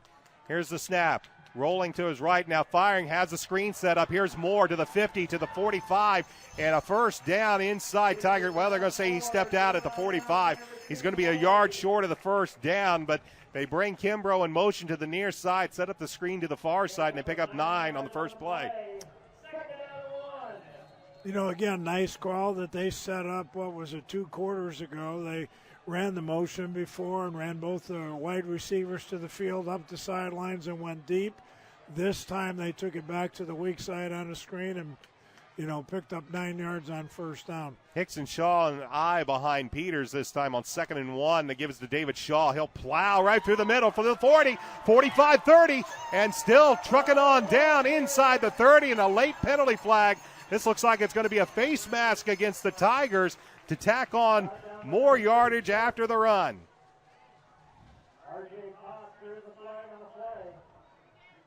Potts with the tackle, and he might have gotten a little bit of the face mask of David Shaw as Shaw went down. It's a personal foul blow to the head against the Tigers. So not only do you get the about 18-yard run from Shaw, they'll tack on 15 more for the personal foul, and now the Orioles definitely in business inside the Tiger 15 with 3:29 remaining in the game. I don't want to sound stupid here and say I don't want to score, but we've got to be wise with our time management down here as well. The Tigers with all 3 of their timeouts remaining as the clock moves at 3:24. Now we should see a heavy dose of David Shaw as Peters looks at a Tiger blitz. He'll keep the ball, roll out, looking, fires down toward the end zone and incomplete. In and out of the hands over there on the far side of Josh Lloyd. It looks like he was going for Thomas Hicks, who was at the end zone as he had leaked out of the backfield. And almost disaster for the Orioles, as unfortunately for the Tigers, Lloyd couldn't bring in the pass. That will bring up 2nd and 10 from the Tiger 14. As the Orioles tried to catch the Tigers off guard. They were trying to blitz up the middle. As the eye backs behind Peters. This time he'll give to Shaw, who will just plow ahead, and he's still plowing inside the 10, down to the 9. It'll be 3rd down and about 4 yards to go as the clock under 3 minutes left to go in this football game. Orioles trail 23-22, but on the move. And the clock keeps ticking. 2:45 remains in the 4th quarter. But a big 3rd down and 5 for Avon. As they'll send Kimbrough to the far side, Bloom to the near side. Hicks and Shaw will flank Peters out of the gun.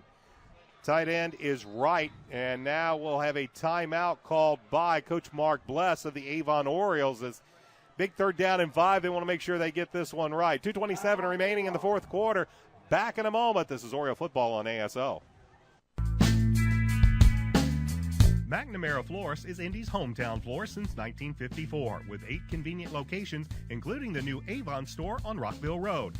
McNamara Florist is famous for our floral designs for all occasions that help our clients express their emotions through flowers. Visit McNamara Florist for outstanding personal service and to select from the renowned home decor merchandising, including stunning Christmas classics. McNamara Florist is located at 9655 East Highway 36 in Avon, and you can give them a call at 579-7900.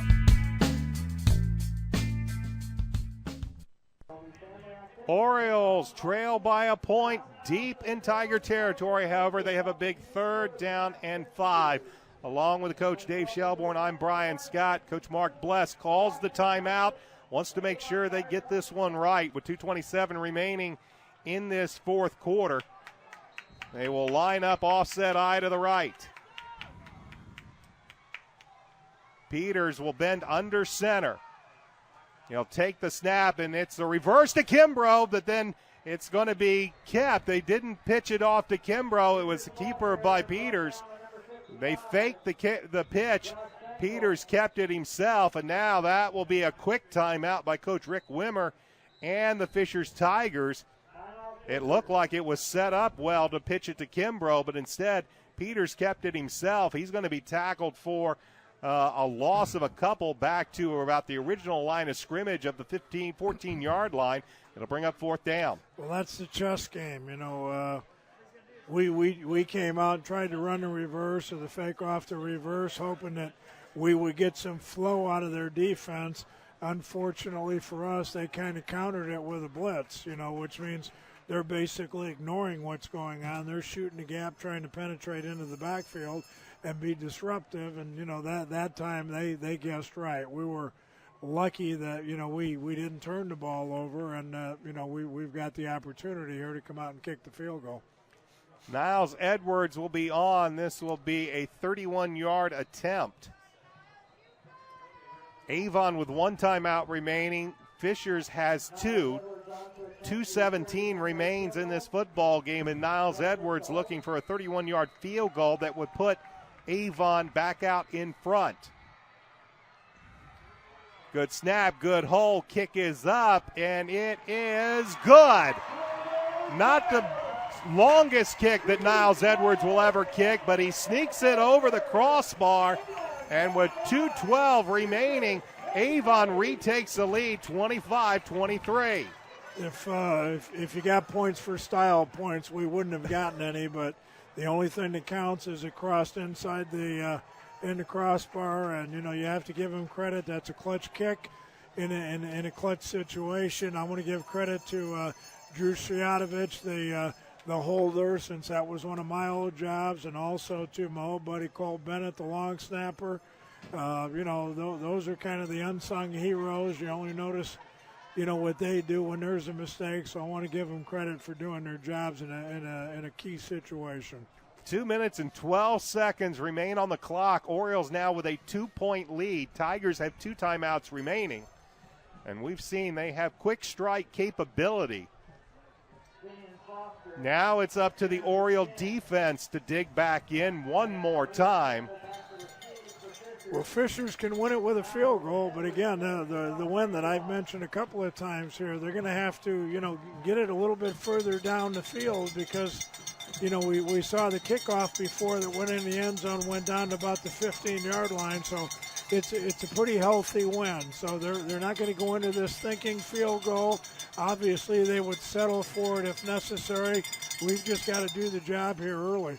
Low kick, bouncing, is taken at the 11-yard line up to the 20, 25, and ridden out of bounds over there on the far side is Simeon Foster. And the Fishers Tigers will start in decent field position as they'll put the ball at their own 30-yard line. They have 2 minutes and 6 seconds remaining, 2 timeouts, and the Tigers trail by 2. We need to be smart here. We can bend here a little bit. We can give up first downs here a little bit. We have to be sure tacklers in the open field. We have to keep them in bounds so the clock runs. We just need to be careful that we don't give up a big play. Oriole fans in a frenzy. They're being egged on by the sidelines. Here's the first down pass. It is swung out. This is Campbell with the football. Eludes one tackle, still moving, and finally is going to be brought down. T.J. Wilson, among others, in on the tackle, but a nice play on just a little quick hitter out, and Campbell does the rest. 14-yard gain for Maurice Campbell. The Tigers quickly up to the line of scrimmage. Under 2 minutes left as the clock stopped to move the chains. It's wound down.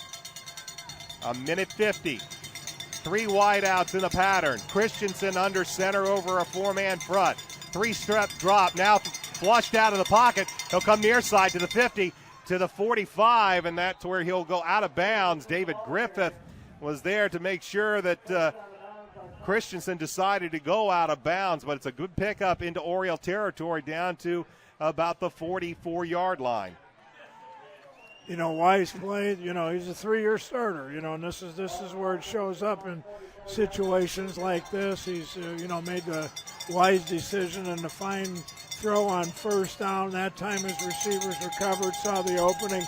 Not only did he pick up the yardage, but he was smart enough to get out of bounds. Harrison Foster to the far side with Foster in the slot. John Williams is the wide out to the near side. Christensen takes the snap, rolls to his right, looks, fires down the field, caught at the 35-yard line. We've got a late hit. Simeon Foster, and then a penalty flag or flies. Hopefully it's a hold. It is. It is a holding penalty against the Tigers, a killer with 1:24. The completion would have had it at the Oriole 35-yard line. This penalty occurring well back in the backfield is going to push the Tigers all the way back deep into their back into their territory. That's a huge call.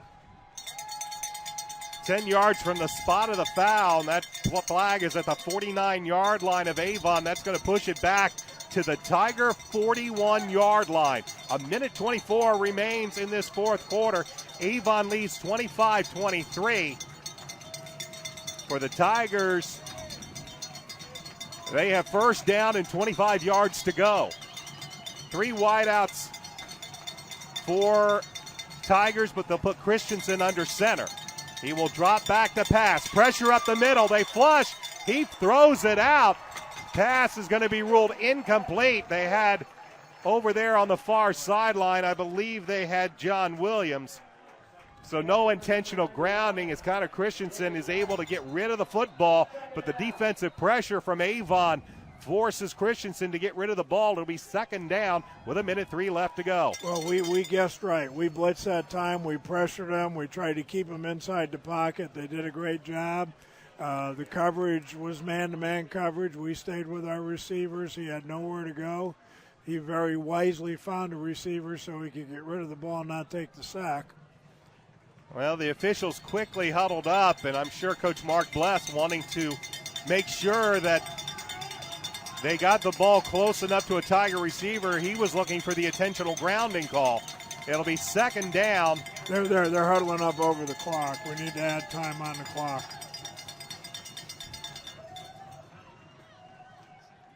That was a very, very long discussion with the referee and Connor Christensen. It'll be second down and 23 yards to go. Ball at the Tiger 41-yard line. 1:13 remains. Orioles up by 2. Christensen back to pass. Fires, airs it out. Looking for Williams. Nobody there. Punt coverage almost. Closest player was Ryan Bradley. Good coverage by Andrew Griffin on John Williams. That'll bring up third down. Tried to want to run a wheel route, bring a receiver from the inside up the sideline. Avon secondary, Andrew Griffin at that time played it wisely, just kept backing up, kept everything in front of him. The ball fell to the ground incomplete. Third down, 23 yards to go. Tigers need to get to the Oriole 34-yard line for a first down. 1:07 remains in the ball game. J-Shun Harris to the near side, 4 wide receivers in the package. Connor Christensen will work out of the gun. Takes the snap, drops back, pressure comes, fires down the middle, has Harris at the 40-yard line. Big time catch by J-Shun Harris. They pick up about 18 yards, and now Harris comes down and stays down. The ball will be spotted at the Oriole 38-yard line, but it will bring up fourth down and about 4 yards to go. Well, there's that guessing game again. We went back to the blitz. We brought the extra people. They protected a little bit better, but when you do that, you leave your DBs in man-to-man. And, that time he ran a great route. Christensen put the ball on the money, and he made a huge catch. We pressured him, but we didn't get there like we did the last time when he had to throw the football away. They're checking J-Shun Harris. He went high to get that ball and came down with very, very good concentration. And as Coach said, a D1 prospect all the way. As he will get up, as he's shaken up, he'll head off the field. And for Coach Rick Wimmer, this is a little too long even for Alex Sahakian, who is an excellent field goal kicker. But he's kicking into the wind, and this would be a 50-yard plus field goal. So they will go for it on fourth down and 4. Here's the ball game with 55.7 seconds remaining on the clock. Fourth down and 4 for Avon. 3 wide receivers. Now they will move John Williams to the far side. They'll flip as there is some confusion defensively or offensively. And now that's going to cause Coach Rick Wimmer to burn a timeout. As the clock started after the play, since the play ended in bounds. It's down to 45.6 seconds, and Coach Rick Wimmer is going to call a timeout. Confusion on that play as they didn't have their wideouts lined up where they wanted them. Well, they didn't have the wideouts in that they expected to have in with Harris getting hurt. So, they've got a new guy in there, and that probably is part of the confusion. You're down to 45 seconds. There's no reason to save timeouts. If they don't get this first down, it really doesn't matter how many timeouts you take home on the bus with you. So, you might as well get this play right. They probably don't really have time to run a whole lot of plays here anyway, so they're going to try and get the first down. They're going to try and get the ball down there close enough to line up for a field goal. And if necessary, they'll just spike the ball to stop the clock and, get a chance at a field goal if they're able to convert here. 4th and 4. Ball at the Oriole 38-yard line. 45 seconds remain. Christensen will bend under center. 3 wides in the pattern. Quick step, drop, fire, over the middle. Pass is complete. Down to the 30-yard line. Clock will stop while they move the chains. Simeon Foster with the big catch. And the ball is at the 30-yard line. 39.6 seconds remain. Christensen will simply spike the ball to stop the clock at 37 seconds. It will be, at this range, it would be a 47-yard field goal, but that is into the wind. That wind has been a good 10, 15 miles per hour, and it would be dead in the face of senior place kicker Alex Sahakian. So we'll see what the Tigers do. They obviously want to get this one closer. But with 37 seconds, they have one timeout remaining. They still have a timeout to put something in the middle of the field, and now a penalty flag is a delay of game. Play clock is down to 0.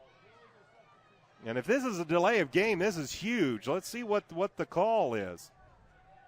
The play clock was down to double zeros. And they're going to say Fisher's called a timeout before the flag, and Coach Mark Bless is going to huddle up with his defense. So Coach Rick Wimmer ended up using that timeout as he saw the play clock coming down to 0. 5 yards in this situation is gigantic. So he takes his final timeout with 37 seconds left in the ball at the Oriole 29-yard line. Well, we said it was going to be a nail-biter and probably go down to the end, and that's exactly what's happened. No matter how this game turns out, it's been a great ball game by both teams. Both teams have stepped up.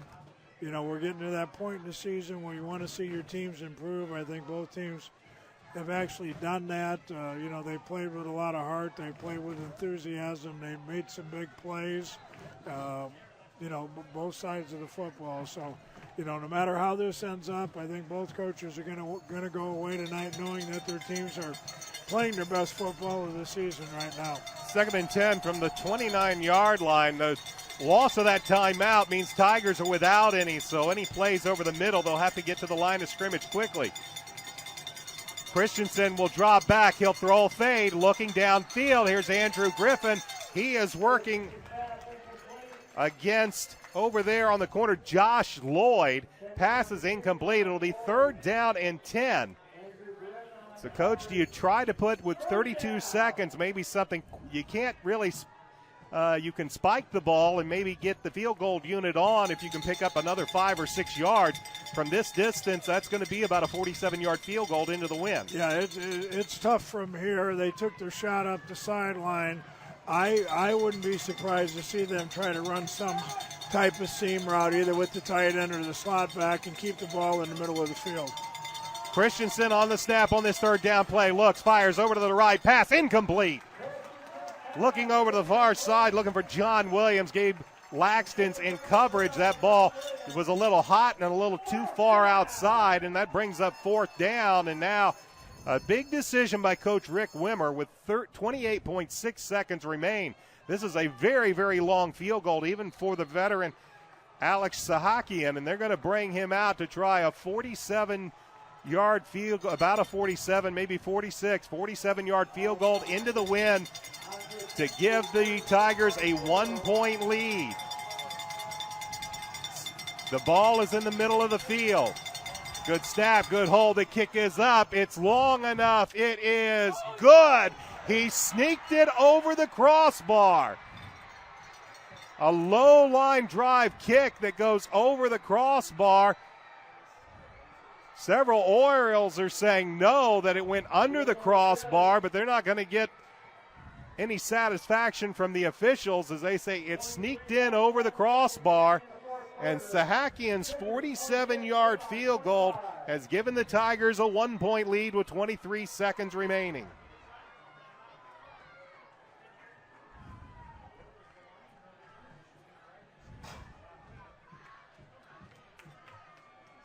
Alex Sahakian, who was the hero last week in the Tigers game win against the Westfield Shamrocks. He kicked a 22-yard field goal at the closing moments of the 4th quarter to send the game into overtime, and then he kicked a 25-yard field goal in the 3rd overtime to give the Tigers the lead. This one He had to kick it low to cut through that wind. And they say, the officials at the goalpost say he snuck it in just over the crossbar from 47 yards out, and the Tigers have a 1-point lead. Well, that's a big time play. It's a real heartbreaker at this point, but we still got 24 seconds left. Anything can happen, but big time kick. 47 yards is tough. 47 yards into the wind is even tougher. Avon's defense had just made 2 huge plays and forced them into 2 incompletions. Looked like we were in control of the game, and he makes that huge kick. And it's still only a 1-point game, and they squib it. And it's going to be falling on at about the 34-yard line as the Tigers trying to nullify any type of big return. The Orioles still have 1 timeout. They only trail by a point.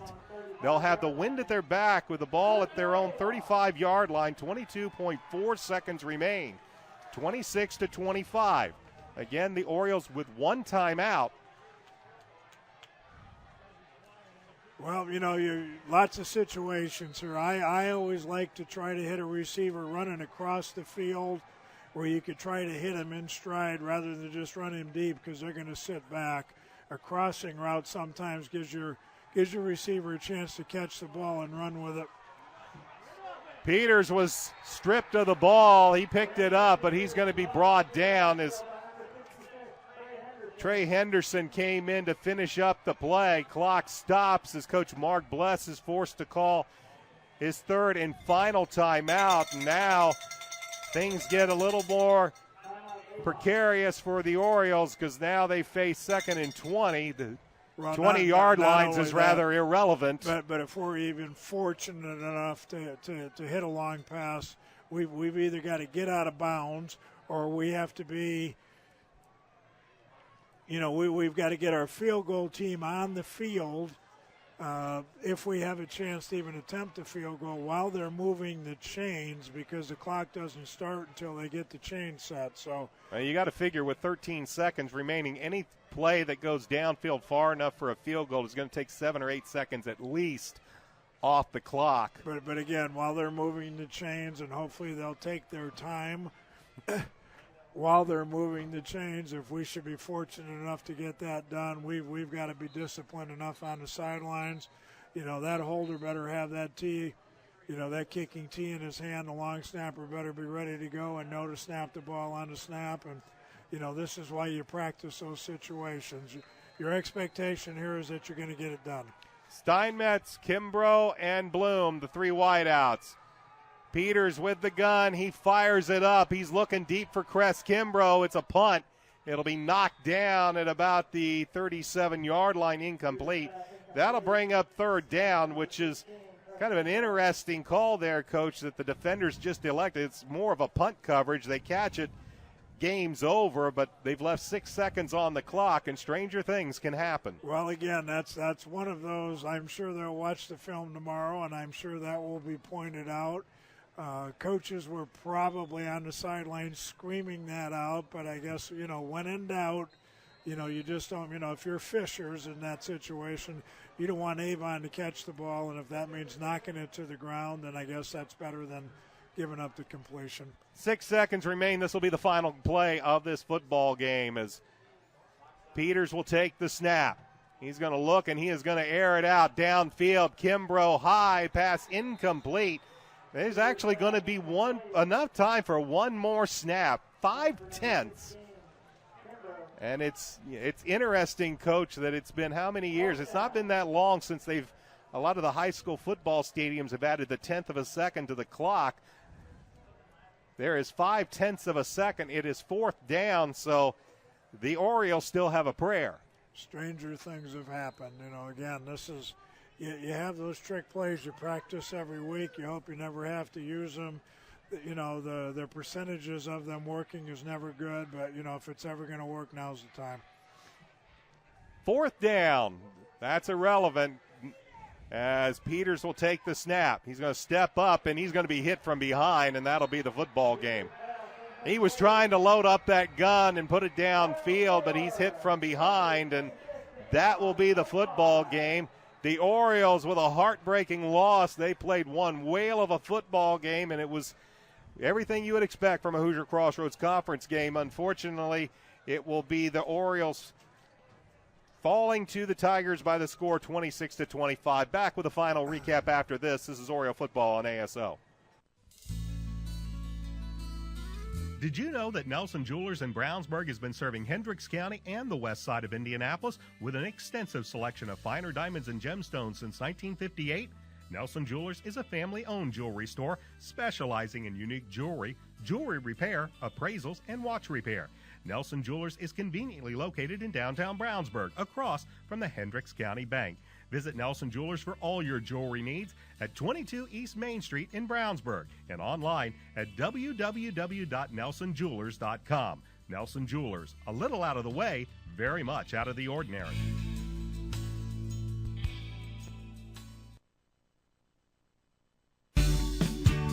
Since 1984, BMO Harris Bank has grown to become one of the largest banks in the Midwest, serving personal, commercial, and affluent customers.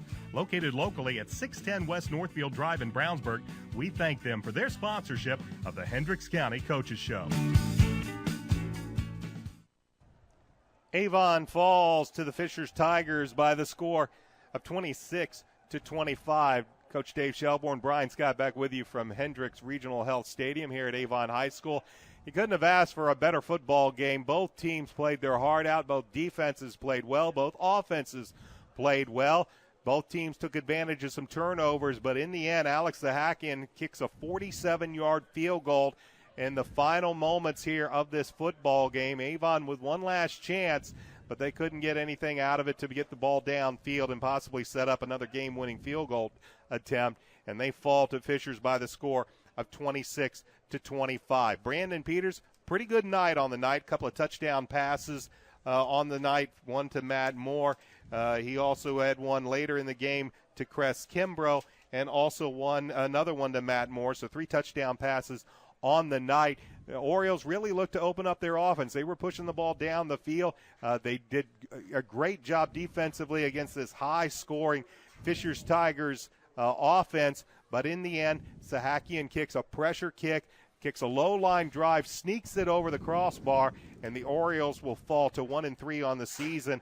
And it's going to be a bitter game, and it's one that, it's going to be tough to watch the film only from the standpoint of coulda, woulda, shoulda. Well, I mean, the loss is going to hurt. It needs to hurt, but I'm going to sound like a head coach when I say it. There were a lot of positives out here tonight. The only negative was the final score. We played our best game. We played hard. Our defense played very well, from start to finish. They played with enthusiasm. They put pressure. This is a high-powered offense. I think for the most part we contained it. Offensively, we mixed things up. We did some good things. There were lots of positives.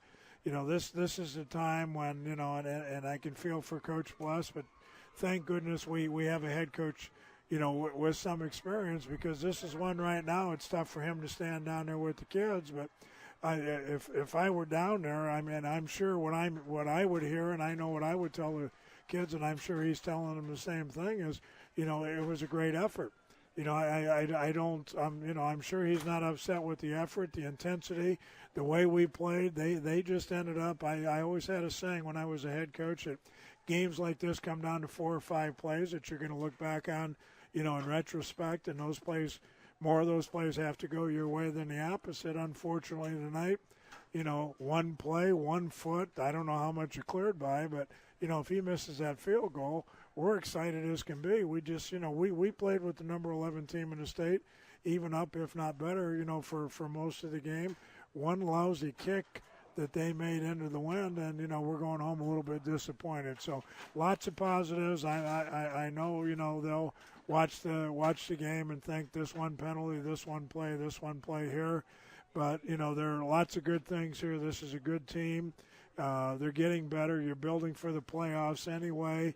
This conference championship, we were fortunate enough that, we won it 3 times when I was a head coach, and I don't know that anybody's ever won it undefeated. So, there's, you're going to have some bumps. You never know. I know one year I think Harrison actually ended up beating Southeastern to give us a chance, and we had 2 losses and ended up winning. It's not over. Anybody can beat anybody. Coach Wimmer made a very wise statement in the paper this morning. He said there's 6 2-1 teams, and we're playing a 1-2 team that's as good as anybody in the conference, and he looked like a genius because that's exactly the way Avon played tonight. The way they played tonight, we can play with anybody. It's going to get better. These coaches are good coaches. They'll take these kids, they'll build on the good things, and they'll correct the things that need to be corrected. And the rest of the season, I think, is going to be a positive one for the Orioles. For the Fishers Tigers, they moved to 3-1 on the season. They will be hosting Harrison next week. For the Orioles, well, the rivals come here. Next Friday night, the Brownsburg Bulldogs will make their way to Hendricks Regional Health Stadium to take on Avon. That game is right here at Avon. Coach Shelbourne and I will be back right here, 6:45 with a pregame show. Kickoff set between the Bulldogs and the Orioles at 7 o'clock. Once again, your final score tonight, the Orioles, they lose a heartbreaker. They fall to Fishers by the score of 26-25. For Coach Shelbourne, this is Brian Scott saying, so long, everybody. You've been listening to Avon Varsity Football on Audio Sports Online. Tonight's game has been brought to you by McDonald's, the Hendricks County Flyer, Reynolds Body Shop, Legends Pub and Grill, McNamara Florist, the Payroll Department, Avon BMO Harris Bank, and Citywide Paving. Avon Varsity Football is an AudioSportsOnline.com production.